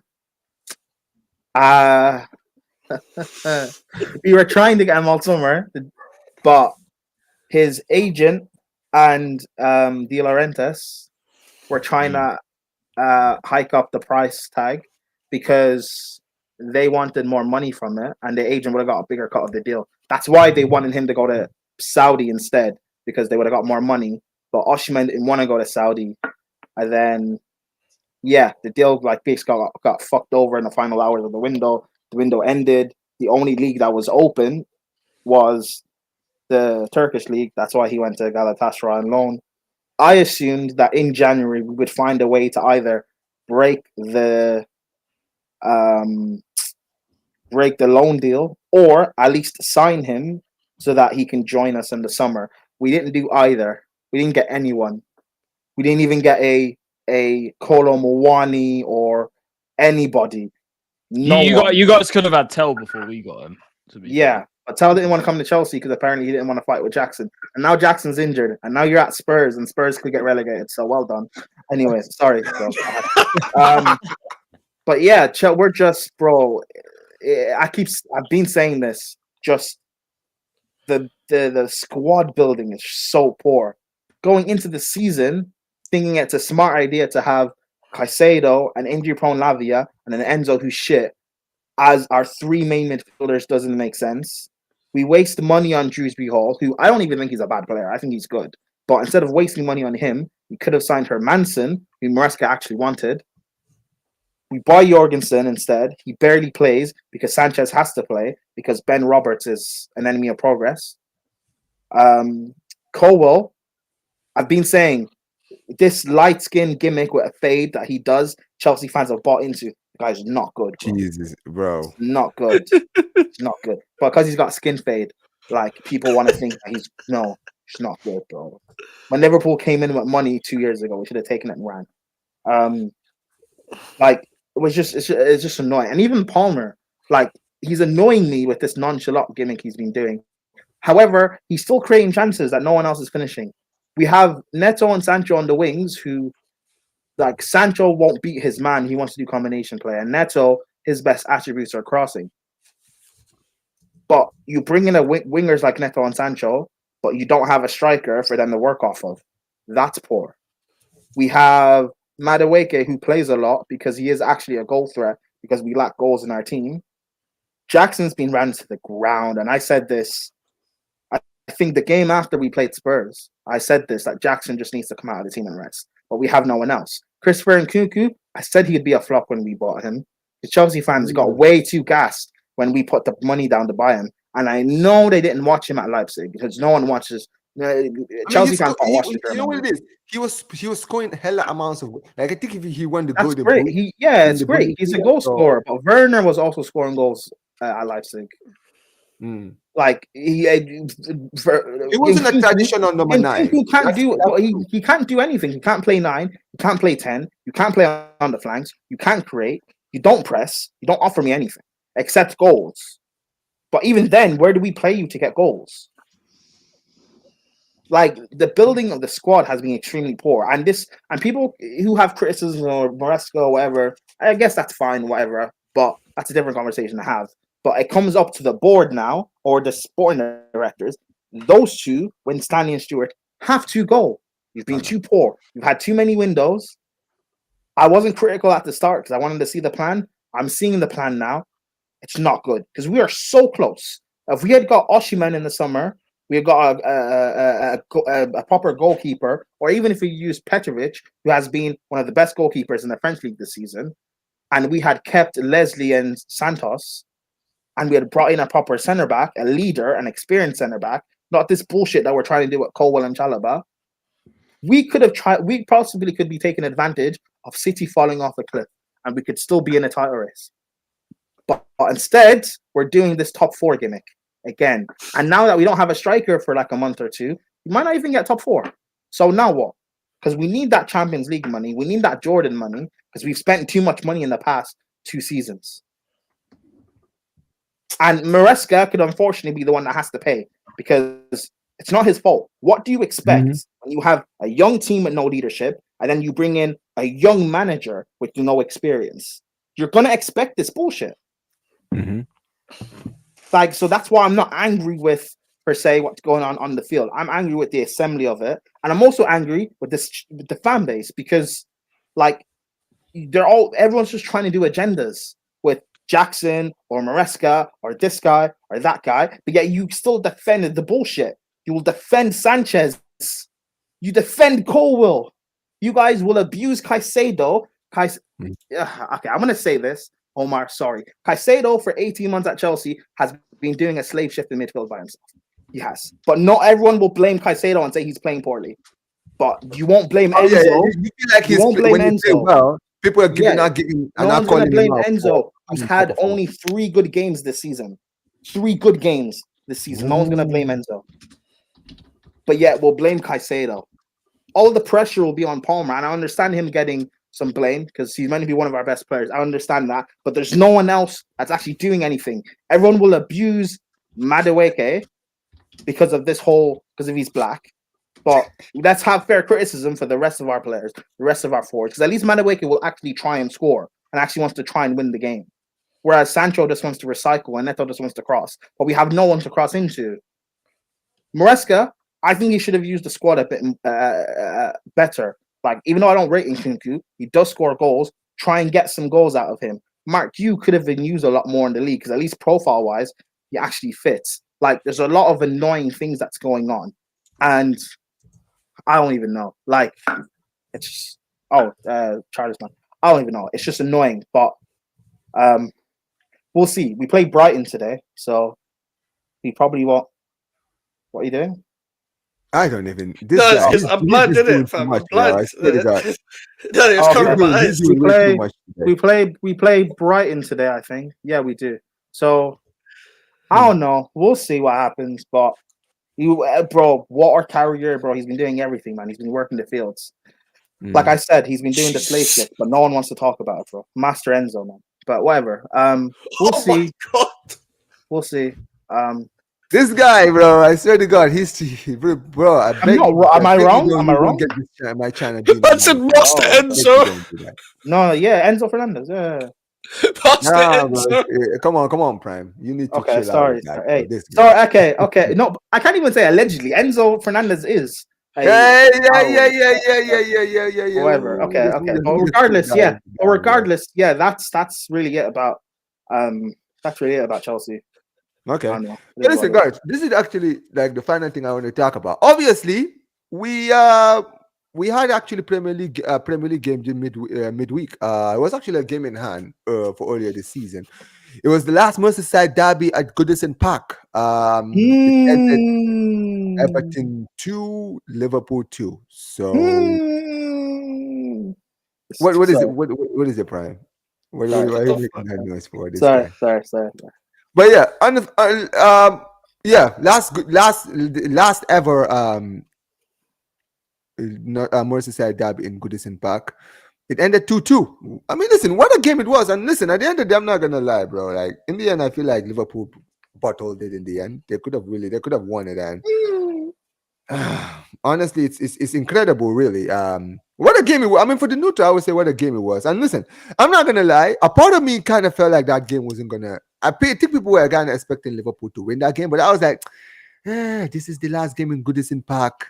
I feel like these guys are really going to turn up. I feel like Everton are going to turn up in that game. And listen, they did, and they left that stadium with a point. I mean, what a game. Like, literally at the end, Tarkovsky, right at the death, getting the equalizer. What a moment that was. That's why I said, for me, they bottled it. Because, bro, you could have left there with all 3 points. Like, at the end of the day, not getting the 3 points like that at the end, it was ridiculous. But yeah, goals by McAllister, obviously Salah with another one, no surprises there. Beto with the goal and Tarkovsky in the end. What did you guys think of the game, guys? I'll start with you, Mikes. What did you think of the game? I couldn't catch the game, but I watch the highlights and stuff. I watch like the key moments and stuff like that as well. Like for me, I always predicted that game to be a draw. Like just because of the results Everton have been getting recently, and I thought it wouldn't affect. My whole thing is just a one-off game. It's like it won't affect Liverpool season or anything. But if it's your last Merseyside derby at that stadium, one of the most iconic stadiums in England, that's going to be smashed down. They're coming up against their rivals and whatever. Then they're going to turn up, and they've got like David Moyes, who's someone who was there. Like for like he's managed the most Merseyside derbies in the Premier League in total, apparently, which I read the other day. Obviously, he was there for over 10 years originally, and he knows what it means. He's there. I don't think he's actually beaten Liverpool. I don't think he actually has a good record against Liverpool as Everton manager, but they turned up on the day. Like Liverpool were always going to be the more complacent ones because they usually beat Everton. Like apart from last year, they have a very, very good record at Goodison Park. Just in general, they usually walk through. Salah always like scores a couple in here and there. He scored again. But fair play to him. Like I heard he didn't have a good game and he just turned up with the yeah. That's the thing. That's what I heard. Like, but that's the thing with Liverpool. A lot of people are like, "Oh, Liverpool going to bottle the league now, bro. They're 7 points ahead. They're 7 points ahead." And also, let's be real. Even if they try to, bro, the league this season is so dead, bro. All the other teams they're coming up against Arsenal, man. It's not Man City. They're coming up against Arsenal. No offense to people in the chat. Like this is the thing. Like with the game in itself. Like again, the celebration police are out. Obviously, like I understand the fans. Again, my problem isn't with the fans. Like the fans in the ground, like celebrated last minute equalizer, like or whatever. Don't get me wrong, they didn't fucking win the game, so it's not like it's not that. I mean, it's not I that think much let me finish. Like this is they picked it up in the end, and they were 2-1 down. Cool. They didn't want to lose the Merseyside derby as the last Merseyside derby, but also like this whole you lost the league at Goodison Park thing. You can't do that this year. It doesn't work this year. Like they're 7 points ahead. Like that's the embarrassing part. You can't do all of that stuff. But also Liverpool fans, and not even Liverpool fans, Virgil van Dijk is embarrassing because this is the thing. Yeah, you can't come out in an interview and be like, "Oh well, we know it's their cup final." Bro, shut the fuck up, man. You didn't turn up on the day. Turn up on the day. Like don't like just because you think at Everton is little bro, you can't get complacent in 90 minutes. Otherwise, that will cost you results. You're lucky that there's no one chasing you because results like that will cost you the league. Man said Luckily, you're lucky they're 7 points ahead. You, man. No respect for Arsenal. I love it. No, I'm just saying that I think people in the chat would probably agree. I think you guys definitely agree. Like this is the thing. No. And Arteta I trust. This is like with Liverpool. They're just it's not going to affect their season or anything. But that's the all the scenes at the end is what I want to see in a derby. I like all the nonsense. I like all of that stuff. I like all the fistics. I don't like you fucking dapping each other up in the fucking changing room. I don't give a fuck about that, bro. Go to your Instagram DMs. Put it out on the pitch, bro. I don't want to see you guys smiling, shaking hand. Every time I see it in a West Ham game, it's smiling, shaking hand. Like I don't mind shaking hand, but smiling and laughing afterwards. Bro, I want to batter them so bad. Like I can't lie. I just want to slap the players. I don't care. Like all of that at the end is calm. But Liverpool got too complacent, and I think all of us could have predicted that was going to be a draw, just because Everton were never not going to turn up for that game under David Moyes at that time. And to be fair, he's actually kind of making Sean Dyche look like a bit of a prick right now, in my opinion. And to be honest, I thought the Sean Dyche sacking was justified, just because they weren't scoring it. Like despite the fact that their squad isn't as good as people seem, it wasn't as bad as people seem, despite how underinvested it was. If you could get the defense showing up, cool. But there was a lot more like they weren't even creating chances for them to give a chance to even score in the first place. There's only so many times you could draw 0-0 and draw your way out of relegation. I didn't think they were going to get relegated anyway. But what Moyes has done, to be fair, he's playing a little bit more on the front foot than Dyche is. And he's actually got the best out of better. It's his kind of striker, really, that playing down the channels and stuff. He scored a couple goals recently. They're in a good manager bounce at this current moment in time. I don't think he'll amount to anything, of course, because of the way they were in the first place. But he brought the feel-good factor back. That's kind of all they wanted for the rest of the season. Yeah. I mean, look, at the end of the day, I think honestly, yes. I did believe that when Moyes was appointed, I did believe that the football would get better, because the thing with Dyche is, come on, like when it comes to Sean Dyche football, like the only way is up. Let's be real, right? Unless I guess you hire maybe Big Sam or Tony Pulis. You know what I'm saying? Even they're better in my opinion. Big Sam has more too. My point. Pulis, man. He revolutionized football with his His he walked so Arteta can run, bro. Bro, he walked so Arteta can fail. For sure. But Prime, what did you think about the Merseyside derby, bro?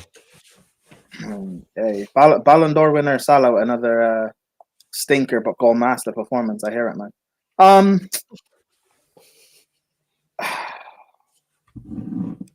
This game always, like Mike said, this game was always going to be a draw. Even under Dyche, I predicted a draw. But like yesterday, Everton actually should have won the game. Like I think they had enough to win the game. But full credit, bro. Like what Moyes is doing. Like Everton's have, I think the 4th best defense in the league. Yeah, that's even under Sean Dyche. Like they've been brilliant defensively this season. It's just they just needed more goals, and it's interesting because like if they had been performing like this all season, with the way the league's been, who knows where Everton would be? Bro, they could be. Hey, they could be going. They could be in the European places for sure. Hey, they could be going machine for machine with Arsenal for a title, man. But yeah, nah, man. Yeah, but credit to Everton. I like what they're doing. Braithwaite, another commanding performance. Yeah, but Liverpool, the way Liverpool are going about it, if City were City, Liverpool would bottle it. I'm going to be real. Yes. No one wants to say it. That's facts. Liverpool would. That's why I keep asking City fans, what's wrong with your mentality? If you guys just keep winning games, you will win. If you want on a run, yeah. And that's why I kept saying early in the first half of the season that I still believe City can win this league because they just need to win a few games. And Liverpool fans are scared. Hussam is scared to say they'll win the league. No, look, this is why when Hussam acts the way he does, people think, oh, he's just over there. No. Here's the thing. Here's the thing. You can do this against any other club, but if Arsenal is chasing you, you're not allowed to be scared. You're not allowed. And I know why Hussam is scared. He's scared of losing the league to Arsenal. You know how embarrassing that is? If you lose this league to Arsenal, you know what? Revoke your Champions Leagues, man. If you lose you know what Arsenal fans will say? They will say that they will pretend this is the greatest ever Premier League achievement. Bro, if we let them win this title, Liverpool, I beg of you, you know what? When you play Chelsea second half of the season, take the 3 points. When you play at West Ham, take the 3 points. It's fine. Win this league. Just win it, please. You cannot bottle. Like Gerrard said, do not let this slip. Do not. You cannot let it slip. Oh, that is the wrong person. You're lucky. They're lucky Arsenal were going to lose to like West Ham at home. Not even us at home, but you know what I mean? Like a club like us. Like it will be a club like it won't be us, but it'll be a club like us. They're going to right now someone like randomly. Like no, Silveroni. I'm not saying they will fumble it. I'm not even trying to jinx Liverpool. I'm saying don't bottle it.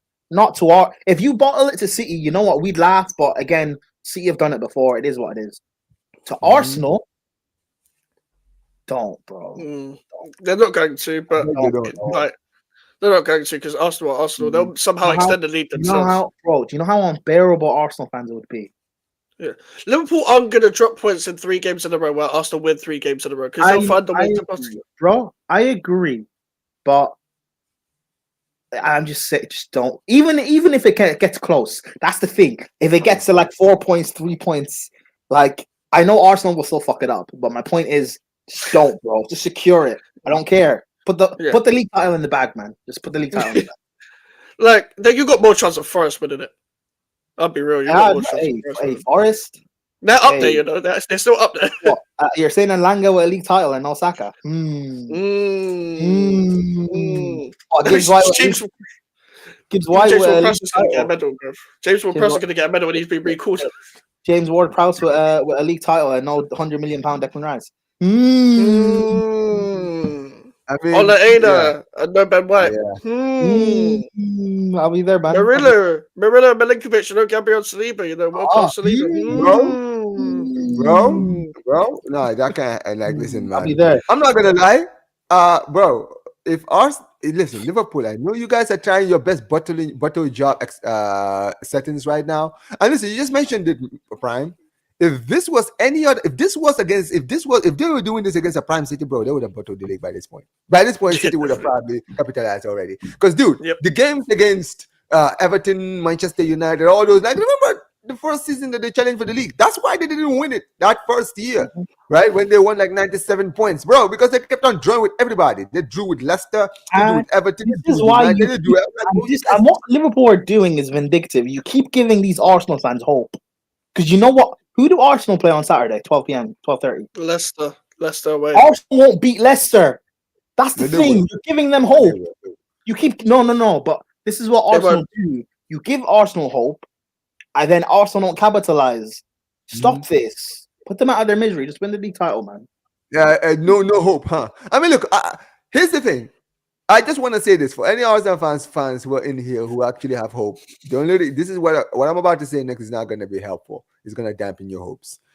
The issue is there's only certain teams that have the moxie to be able to actually do what they need to do to get back at Liverpool. The problem is that your club is not that. I'm sorry. If this was last season's Arsenal, I might have said, okay, maybe, because listen, they went on a run, whether we like them or not, whether we like it or not. Wait. Arsenal last season around this time, the run they went on after they came back from Dubai, and they're at Dubai now. So you're saying there's a chance? No. Yeah. Look. I don't know. I'm just saying. I think didn't they lose to you guys last season, Mike? They lost 1-0 to West Ham last season. Yeah, that's true. At home. That was like their last loss until they lost to Aston Villa around the end of the season, which basically ended their title hopes, right? I'm just saying, for me, that's the kind of run that you guys were on after that, ironically, that trip to Dubai, right?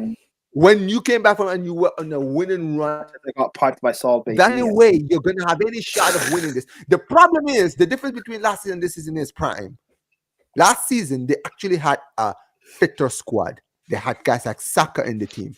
They had guys like Havertz in it. Whether you rate them or not, these guys were there. The issue is they have been plagued with injuries in their front line, which is basically their strongest hope. You understand what I'm saying? They have Sterling, Trossard, and Ethan as the front three. I'm sorry, bro.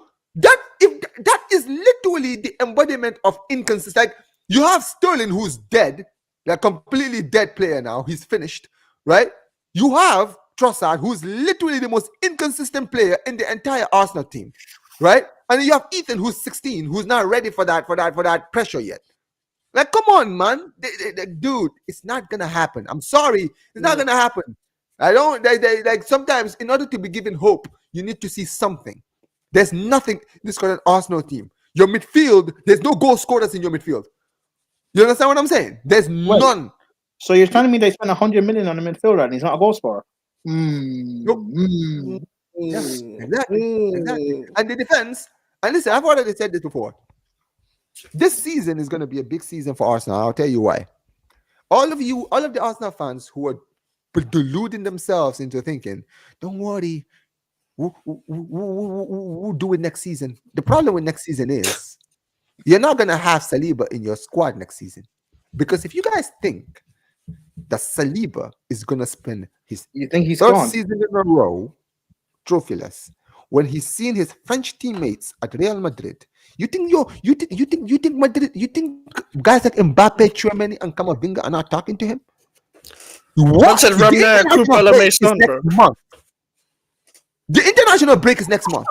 Do you think that when Saliba goes to the French camp, that Mbappe, Camavinga, and Tchouameni are not going to put him aside and say, "Yo, where's your Champions League?" Real Madrid. We literally have no defenders in our team. Zero. Our defense is dead. Alaba is not. Militao is out for the season. Rudiger is getting old, right? our whole team is completely losing its They're asking drive. Saliba. Party has a weird case. Why is he around?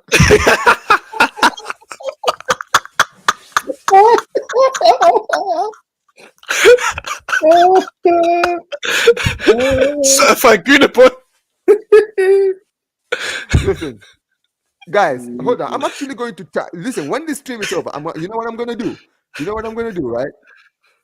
I'm going to actually put like a number on the True Brothers and Sisters, so that when the deal happens in the summer, bro, we're gonna revisit this moment, bro. Because listen, guys, it's reality. It's not even me trying to trigger you Arsenal fans. This is reality. When you are in a position of challenging, the players believe at first. You understand what I'm saying, right? The players buy into it. But the problem is this, right? When you go season upon season and all you're giving these players is promise, at some point these players are going to start thinking about themselves. They're going to start thinking about their futures. Someone like Saliba wants to win trophies. Do you understand what I'm saying? Right? And let's just put the BS aside. Any footballer in the world who has an opportunity to join Madrid is not going to say no. Stop deluding yourselves. Stop it. You know this. Well, wait. You're telling me Real Madrid's bigger than Arsenal? Yeah. This might be news for many of these Arsenal fans. This is going to be big news, but you're not the biggest club in the world, unfortunately. No, Okay? but that's not true, though. Ancelotti's watched and they've got super deeper Mick. Okay. Big up to Silver Ronin. Silver Ronin says, who will Saliba replace in the Madrid team? Have you seen Real Madrid's defense? Have you seen like Real Madrid right now? They're biggest. And Asensio actually has a case.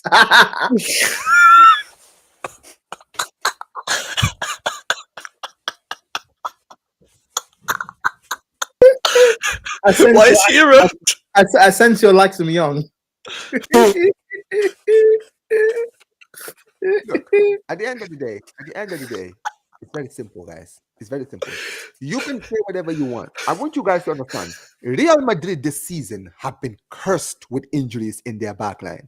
But literally, look at their. Did you see their squad yesterday? Yeah, there's Tchouameni out in fullback. Yeah, they're playing Tchouameni as a centre back. Two midfielders in their back four, bro. They're having an injury crisis in their defense. And the worst thing is, you've got guys like Alaba. They're getting old. Guys like Rudiger are getting old. You understand what I'm saying? Militao suffered an ACL injury. You know he's not going to come back 100% after that. You understand what I'm saying? Their biggest, their defense is the heart of this, is the way they're going to definitely look at. And whatever you think is going to happen, at the end of the day, Real Madrid are going to go after a defender. Can you share the thing? I know, I've seen it. I don't know what you put in there, man. I'm actually worried, man. Sure. Oh my days. There you go, guys. What? Sorry. There you go. It's just, even when they're better than most teams, no one can deny Real Madrid.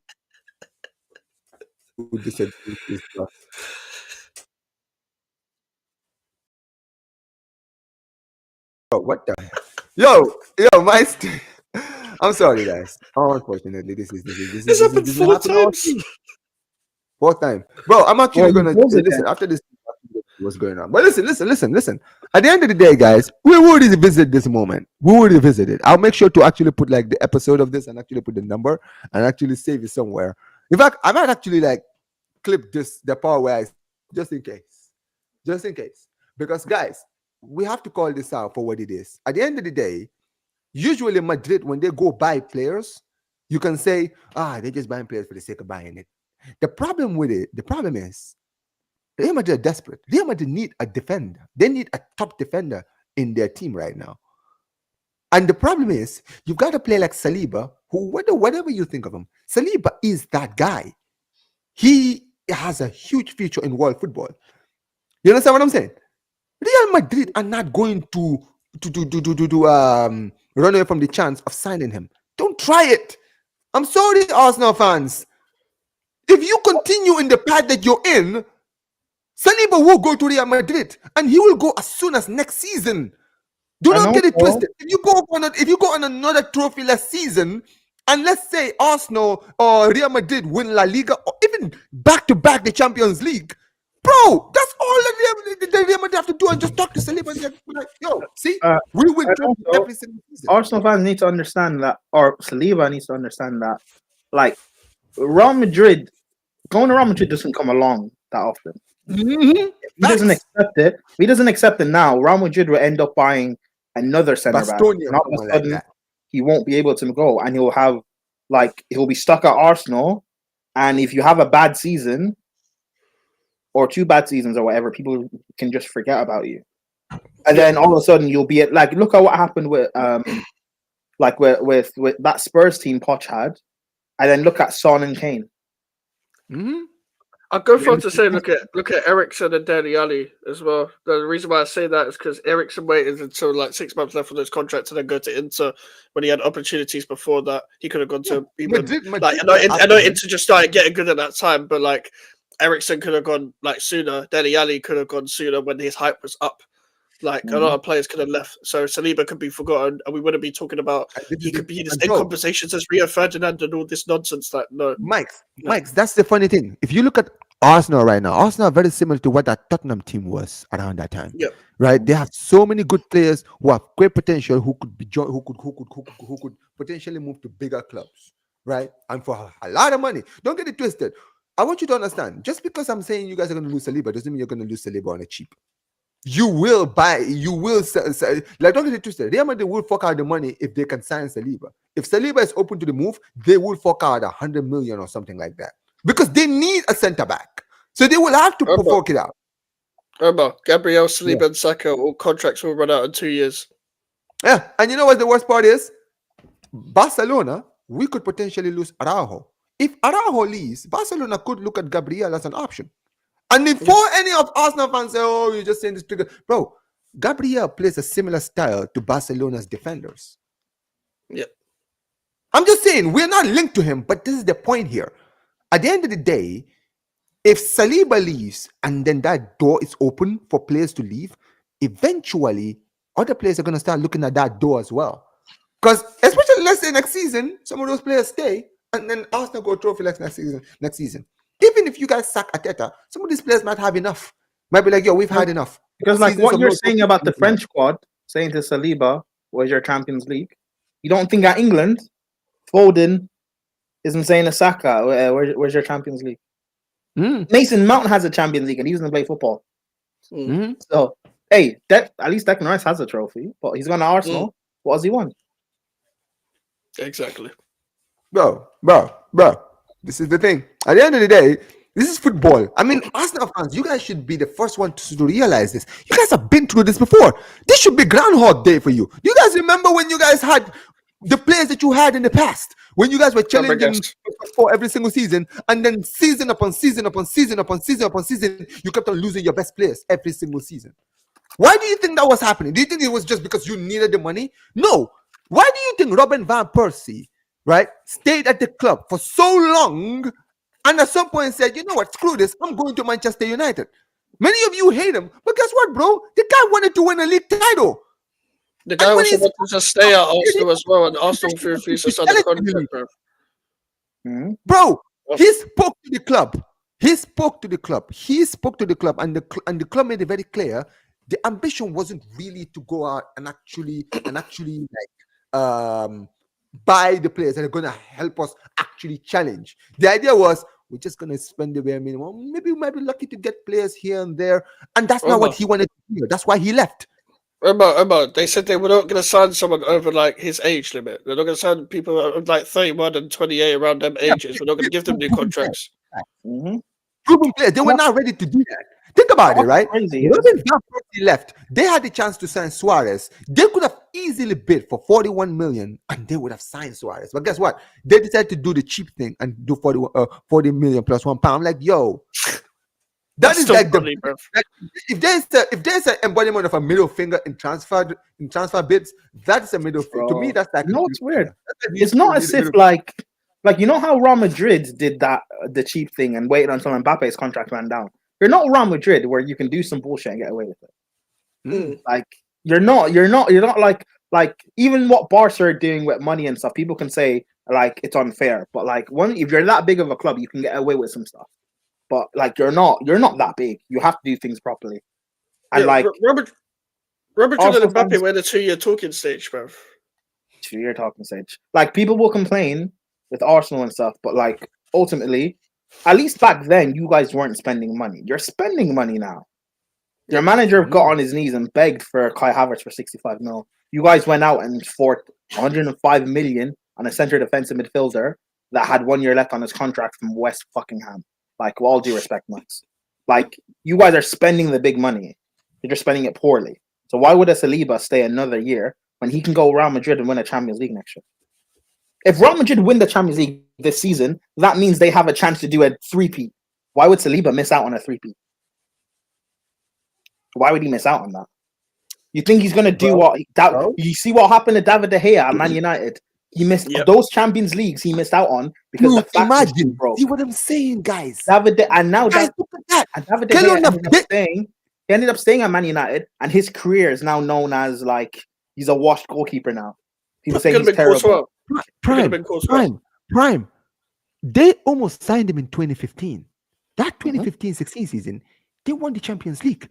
De Gea could have had 3 Champions Leagues in a row in that Madrid team.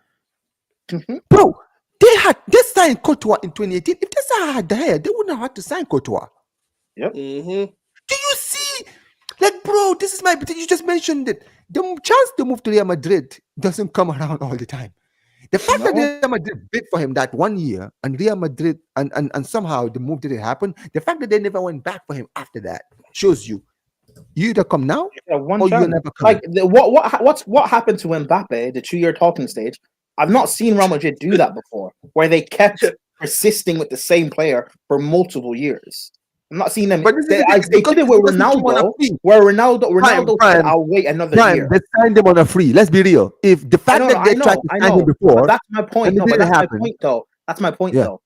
It's not. It doesn't happen. Ronaldo didn't Ronaldo say he'll wait another year because Fergie begged him and he stayed 1 year and then he left. Like it doesn't happen often. Eden Hazard, like ultimately he left, and I know it didn't work out at Real Madrid, but like. You don't get he had to leave then because at least Hazard won everything at Chelsea he could win.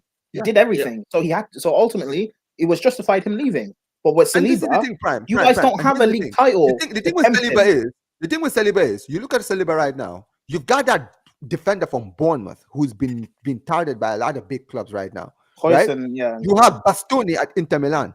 I want you guys to understand. You just like similar to when they had the chance to sign De Gea. De Gea was the best goalkeeper in the world. They could have the fact that they didn't go back for him. Guess what? If they go for Saliba and Saliba says no, if they go and talk to Inter Milan or even talk to Bournemouth and sign that Hausen defender, right? Or go out and sign Bastoni.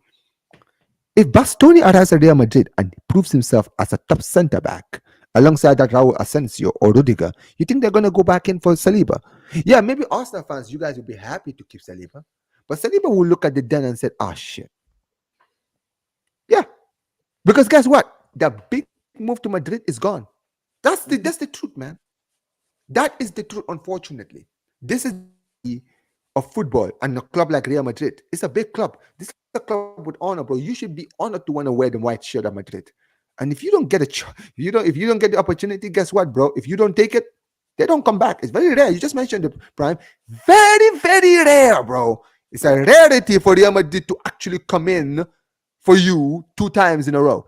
I've always said this. For me, the Madrid thing, the Ronaldo thing, I think that when it comes to Ronaldo, Real Madrid understood that Ronaldo would join them in 2009.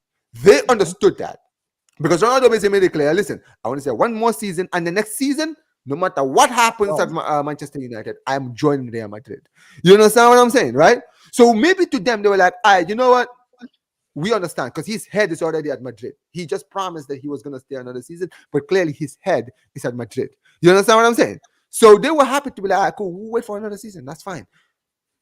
So, Mbappe, I've always said this. Mbappe pissed off Madrid. Madrid could have easily said, nah, you know what, screw you. But this is the thing. They had an opportunity to sign on a free. They had a chance to sign him on a free. So at that point, they were like, all right, cool. He's on a free. He's still one of the best defenders in best strikers in the world. Yo, my thing is bugging. Am I still bugging, guys? No, you're fine. Oh, he's gone. But yeah, there you go. Okay, yeah, but anyway, my point is, Mbappe was still one of the best strikers in the world, and he was on a free. So of course they were gonna be like, cool, we'll take it. You understand what I'm saying? But it's very rare, man. Anyway, exactly. And Saliba has, because again, like David De Gea, you didn't go. Real Madrid, they waited it out with the goalkeeper they had. A few years later, they went inside Courtois from Chelsea. And we saw how De Gea's career ended up at Man United. He was saving them season after season, winning player of the season. And then the last 2 years, people blamed David De Gea for why Man United were bad. And he had a bad reputation. The same thing could happen to Saliba, where he ends up staying, he ends up playing well, not winning anything. And then his final few years ends up being bad. And all of a sudden, there's a bad picture painted on Saliba. Whereas your replacement at Real Madrid, they could win a 3P, a 4P, a 5P, win a treble, which Real Madrid have never done. Like it's Real Madrid. You don't say no to Real Madrid. You should never say no to Real Madrid. You should never say no to Real Madrid. Yeah, there you go. But yeah, anyway, guys. Sorry guys, my internet is unfortunately bugging. I can see that now. I don't know what is going on, but we're gonna be closing now very very soon. Can you guys still hear me? Yeah. Yeah. Anyway, guys. Yeah. Don't worry, guys. Listen, I'm gonna probably just turn off. I'm gonna probably just turn off the stream. Oh no. Wait, pull it back on. I want to say something. What? Oh, you can move now. Okay. I'm on mute. No, don't worry. I've got it. Don't worry. Oh, you have it. Oh, Okay. right. Cool. Oh yeah. Sorry, Fine. I've got Fine. Mike, I have Anyway, listen, guys. I do want to quickly talk about the game this weekend, because we do have Premier League games, and it actually starts tomorrow. I don't know with you guys, Prime. It looks like you guys are you're not gonna catch a break because you're playing Brighton again. Yeah, Chelsea versus Brighton, bro. Is this gonna be a different result? Do you see this happening being a different result? If Jorgensen's in goal, then we'll lose 2-1. If it's Sanchez, we're losing 4-1. Okay. Is that a good enough prediction for you, Omar, or am I allowed to say that? No, hey, it is what it is. Mike, what's your prediction? I don't see I just don't rate Brighton that highly to do it for them to do it again. Understanding against Bro, we don't have a striker.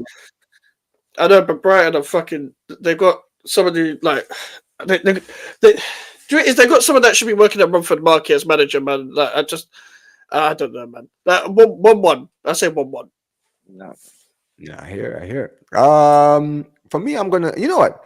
I know they lost, like you just mentioned. I know they lost in the FA Cup, but honestly, I think it's gonna be a different story in the league. So I'm gonna go 2-0 Chelsea. This gaslighting, bro. Don't be like. No, I'm not gaslighting, guys. I'm not actually. No. This happens a lot, bro.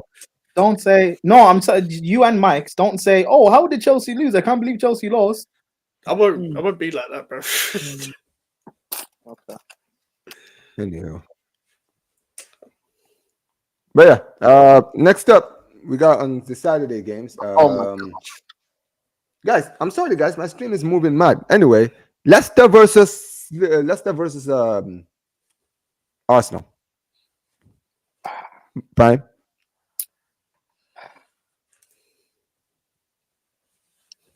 Last dance. Jamie Vardy. I need you, brother.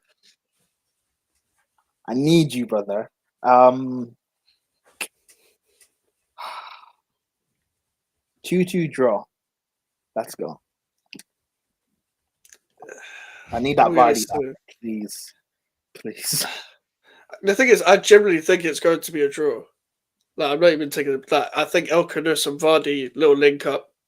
1-1. They ain't gonna get a goal, bro. Like Wanyeri will score some shit. That's the only one that can fucking score in that team. Ain't gonna be Trossard. So 1-1.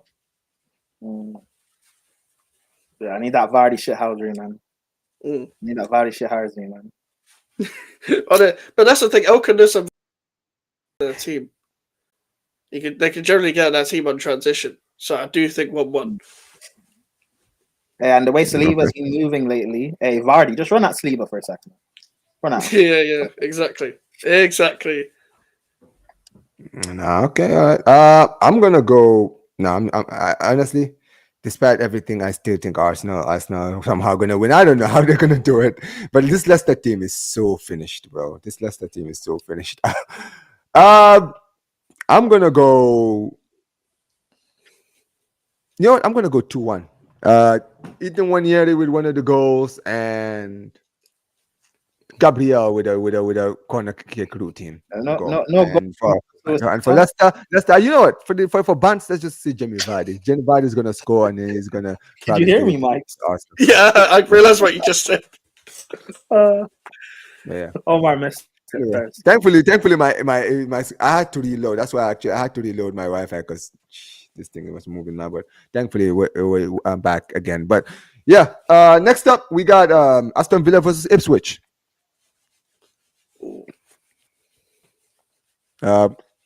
Mike's, I'll start with you, Mike's, this time.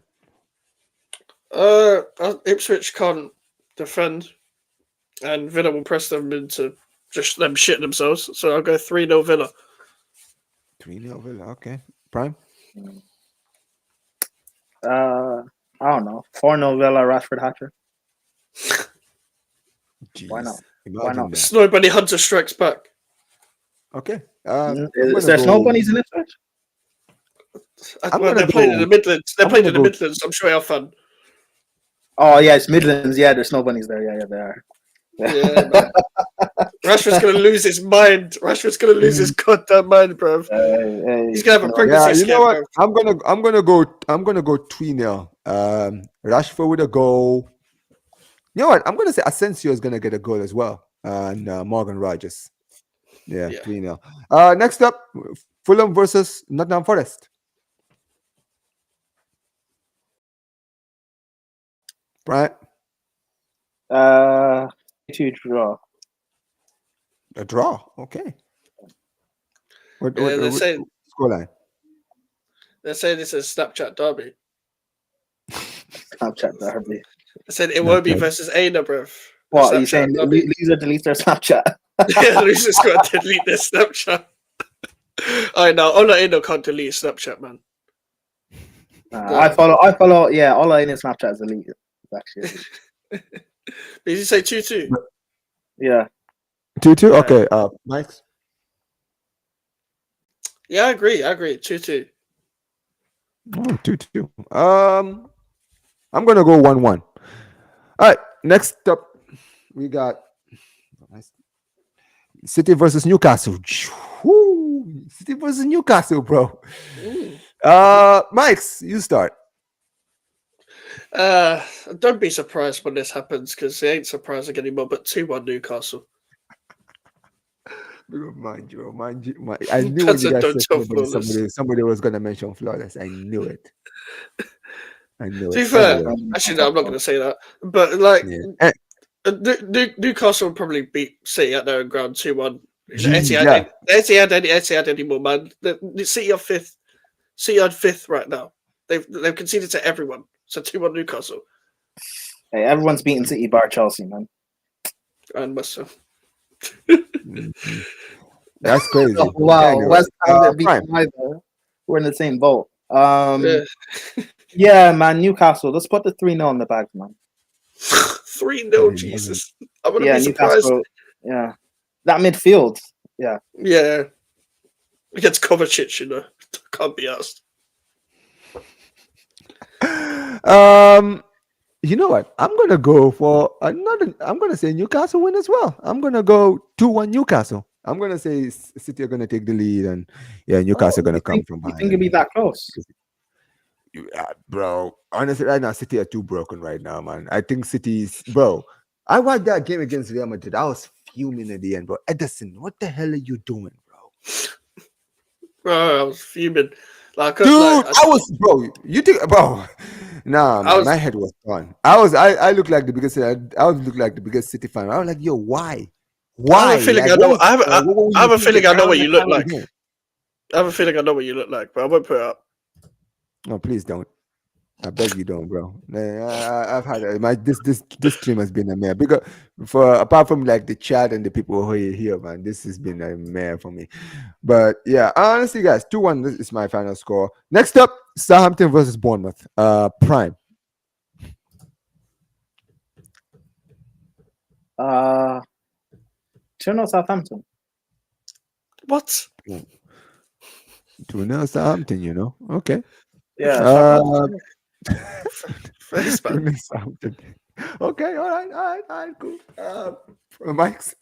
Hey, the thing is, if that happens, Prem's going to look like a fucking genius, you know, because Southampton scored 2 goals, keeping a clean sheet against Bournemouth. Oh, my days. Semenyo masterclass, man. 3-0 Bournemouth. 3-0 Bournemouth. Good. You know what? I'm going to go 2-0 Bournemouth. 2-0 Bournemouth. Clivert is going to get another goal and Semenyo as well. Yeah. Speaking of one of the teams, big up to Mike. Speaking of Mike's, we got West Ham next. West Ham at home to Brentford. I mean, it's at home. Brentford are really not known for their away performances this season. I would say that. But listen, this is not a Potter, man. This is not like Lopetegui where you just come into the you already come defeated. Come to the prediction defeated. But what do you think, man? To be fair, it's not even just a Lopetegui thing. It's just a West Ham thing. I've always been like this. But I'm not even going to be at the game. I'm missing the whole of football on Saturday. I'm out on Saturday, so I won't be there. But I hope we win. But I think it'll be a draw, just because I think it'll be a 2-2 draw, just because Brentford, much they're not known for their away performances, as you said, they can score goals. I think we'll actually be fine defensively. I just think it'll be their attacking quality. But I think Bowen will rise as he always does. So 2-2. All right. Prime. West Ham beat Bournemouth.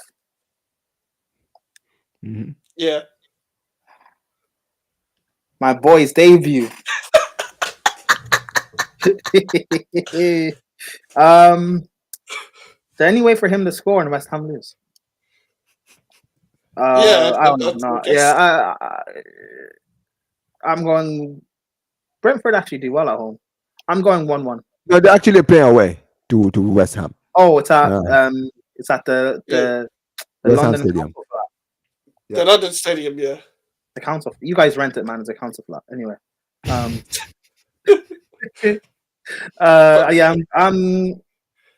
2-1 West Ham. 2-1 West Ham. I'm gonna go 1-0 West Ham in this one. Crystal Palace versus Everton. Prime. 3-0 Everton. Whoa, away to West Ham. I'm sorry, away to Crystal Palace. Okay, cool. Crystal Palace are not good, and Everton are small. Fuck Palace, fuck Everton, 1-1. Why do you hate both? Is it because of Moyes? It's because of Moyes, bro. I hate their fans. Who's fans? You hate their fans? Okay. Both of them. Fair enough. Why? Because the Everton fans are cocky because they've never been relegated, and they're like, we're not going to be like West Ham. We're not going to be relegated and all that nonsense. Like, fuck off, bro. Not going to be like West Ham. Why do you hate Palace? All right, next up, I'm gonna go. Why do you hate Palace? Because Palace are pricks, bro. They're fucking ultras, bro. London, bro. Just hits them because they're London. All stink of shit, bro. Yeah. Cancel flat. Don't take that, yeah. But yeah, quickly, guys. Next up, for me, as far as the Crystal Palace game, I'm gonna go one. I'm gonna say 2-1 Crystal Palace in this one. I think Crystal Palace is gonna win it. Sunday we got Liverpool early kickoff. Liverpool versus Wolves at home to Wolves. Mikes, you start. I think Wolves at home, yeah. No, away. Away. Wait. Yeah. Put the 4-1 in the bag. 4-1 in the bag. 4-1 Liverpool.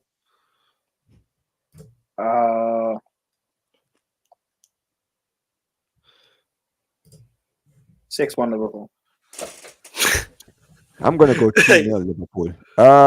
What's All right. like? Final game. This is the big one. This weekend. The Tottenham flawless, versus Manchester United. Prime. the flawless derby. Yeah, the flawless of.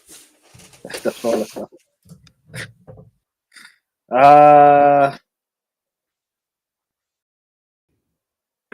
Yeah, I'm gonna stick to what I said on Mud Brothers.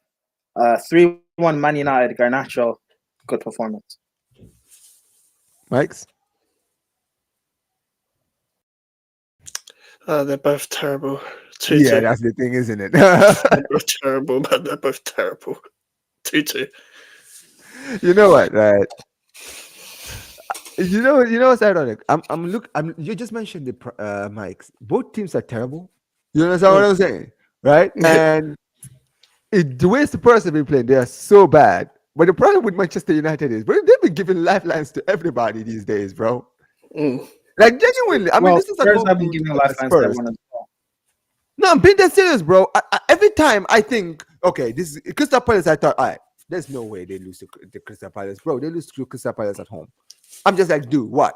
Like Brighton, I know Brighton have a good record at Old Trafford, but dude, losing to Brighton, like, come on, man. I'm just saying, I'm not gonna lie. I'm gonna go 2-0 Spurs on this one, honestly, guys, because I'm like, I'm not saying it because I believe in anything. I'm not saying this because I believe in anything. Listen, guys, say whatever you want. This is not about this is nothing to do with Spurs. This is more to do with United, bro. This I don't know, man. This United team, they keep giving everybody lifelines for some reason. And I believe right now, the issue is right now, Tottenham are so shit, right? They need a lifeline somewhere, and United are that team that just keeps giving everybody lifelines for some reason. Omar, well, I mean, United also give teams lifelines too. But Omar, what was your scoreline prediction? I said 2-0 Spurs. But like Omar, THFC. This is the thing. Like Tottenham were also. I'm just saying, bro. Tottenham were also Ipswich's first win, Palace's first win, Leicester's Ruud van Nistelrooy's second win at Leicester. So this is the thing. Prime. I understand where you're coming from, right? In the games where we expect Spurs to win, like you just mentioned, like the Ipswich, right? These are games where we're like, all right, come on, you have to win that. You understand what I'm saying, right? Spurs, you got to win that. Like even if you don't believe in them, you're like, come on, you have to get it done. The thing with this United game is, we're not sitting here saying Spurs, you have to get it done. We're not sitting here saying that. You understand what I'm saying, right? I'm looking at this more of if this was Spurs against Southampton or Bournemouth at home or Brentford at home, I could be like, we already know what's gonna happen. You know what I'm saying? They're gonna find a way to lose the game. Where's this game being played? Looking at this more on United standpoint, where I'm like, Spurs have had a shitty week. Stadium. Completely shitty week. No, hold on. Let me finish. Oh, yeah. Man United. They've had the shittiest week of their lives. Tottenham fans right now are in the mud right now. You understand what I'm saying, right? They have no belief in the game against United. And even though United are having a poor season, I'm just like, bro, it would be so United to just somehow, after this week that they've had, give Spurs something to smile about. And I'm just like, yo, you guys are just... Because you just know, that's what they did to Palace and to Brighton and all these teams. Now, I'm not completely 100% saying it's going to happen, but I'm just saying, don't be surprised if it happens. Do not be surprised. They can give you Spurs a lifeline. Okay. That's what I'm saying. I mean, that's your prediction. You're not changing it, but let me explain to you why you're wrong. Man United under Amorim in the big games away from home, are they not unbeaten? No, they lost to Arsenal. Okay, they lost to Arsenal, but they beat Arsenal away from home in the cup. I think it was away from home. They did well against Liverpool. They did well against City. They have a pretty good record away from home. So I don't know. I'm just saying that. No, I hear it. Man United will just sit back. That high line from Spurs is going to get exposed. Garnacho in behind with that pace. It's over. Man United will win the game. No, listen. Hey, listen. I hear it, man. We get an apology from Omar. What's that? Forfeit apology from Omar? No, not this time. Because I'm not. He doesn't believe it. He doesn't believe it. Like I came on the last prediction. You don't believe in Tottenham? Yeah, not this time. You're nothing special. You lose every week. But listen. At the end of the day, guys. But listen, big up to everybody who's watching, guys. Listen, big up to my guy Lee Gunner every single time for the raid. Big up to every one of you guys. Big up to the guys who have been gone, like Charlie and Josh, for being here. Big up to Mike's, who's here every single time. Big up to Prime. Big up to you every single time, bro. But yeah, man, listen, another episode, amazing episode of True Ballers FC, much more active. Thanks to Lee Gunner sending his rate over here. You guys in the chat have been incredible, guys. You guys have been absolutely 10 out of 10. Appreciate you guys for being here. Funny enough, we're actually going to redirect to Lee Gunner because he's actually doing a watch along. I think he's doing the under 20. Brazil. Is it Brazil who are playing right now? Let me see. Brazil, Argentina, I think. Yeah, Brazil, Argentina. Yeah, for South America under 20, right? We're going to redirect to him, guys. So you guys go out there. Just go back here, send him some love, put Omar BYT raid on his channel, even though a lot of you guys came from Lee Gunner's channel. But right now, listen, Lee Gunner, man, with the work rate, man, you love to see it, man. Like everybody is gone. I think Casual FC might still be around, but they're probably gonna end very, very soon because they've been live for a while. But yeah, appreciate you guys. Listen, Mikes, what do you got coming in your channel, man? Yeah, I have the Brentford match reaction live on Saturday, on Sunday. Sorry, instead of Saturday, I'll be out all Saturday. So, and we'll have the show with Prime on Sunday as well. And, okay, guys. On Monday, we've got a show with Alfie. On Monday, show with Alfie. So yeah, that's what I've got coming up. Your show with Prime is on Sunday. This week it is. Yeah. Okay. Move it. I might be in the car. I might pop in and just see what you guys are saying. But yeah, big up to you too, Prime. Prime? You're not doing anything in your channel right now, are you? You're just everywhere. No, I don't. But like Omar, Mike said, I'll be on his channel on Sunday. Inshallah, Arsenal lose, so we have some fan cams. Oh yeah. It's gonna be amazing, guys. But yeah, I mean, I'll be honest. If Arsenal don't lose, then hopefully it's Man United or Spurs have a meltdown, so we have something. But I mean, there'll be something. There'll be something in the end. We all. Barca playing this week. Even City could lose as well. Who are Barca playing this week? Rayo Vallecano. Bro, don't worry. We're beating Rayo Vallecano. We're beating Rayo. Oh, hey, at home. Listen, let me tell you something, bro. If we lose, let me tell you something, bro. Forfeit. At Rayo Vallecano at home, don't worry, bro. Right now, I'm not really worried about forfeit. Huh? Forfeit. Apology? No, we're not doing no apologies in here, man. No apologies now. No. Screw all of that. Screw all of that. What apology? If you really believe in your team, then do an apology. What apology? Yeah, man. No apology, man. Listen, we're gonna do the job against but no forfeit apology, though. Okay. Trust me. No, man. No, none of that. But listen. Appreciate every one of you guys. Another episode of True Ballers FC, 10 out of 10 show, except for all the stuff with my streaming and stuff, which I will make sure to work on by tomorrow for sure. But listen, guys, we're gonna redirect to Lee Reacts, so you guys can go out there, send Lee Gunner some love, put Omar BYT rate in the comments section, guys. And big up to all the panelists, big up to all of you guys in the chat. 10 out of 10 show, guys. Appreciate every one of you guys who stuck around from the beginning to the end. And guys, before we wrap the show up, make sure, like we always do whenever we end these streams, like the video, subscribe to the channel, and peace, you guys. And subscribe to all the guys' channels, guys. Link is in the description.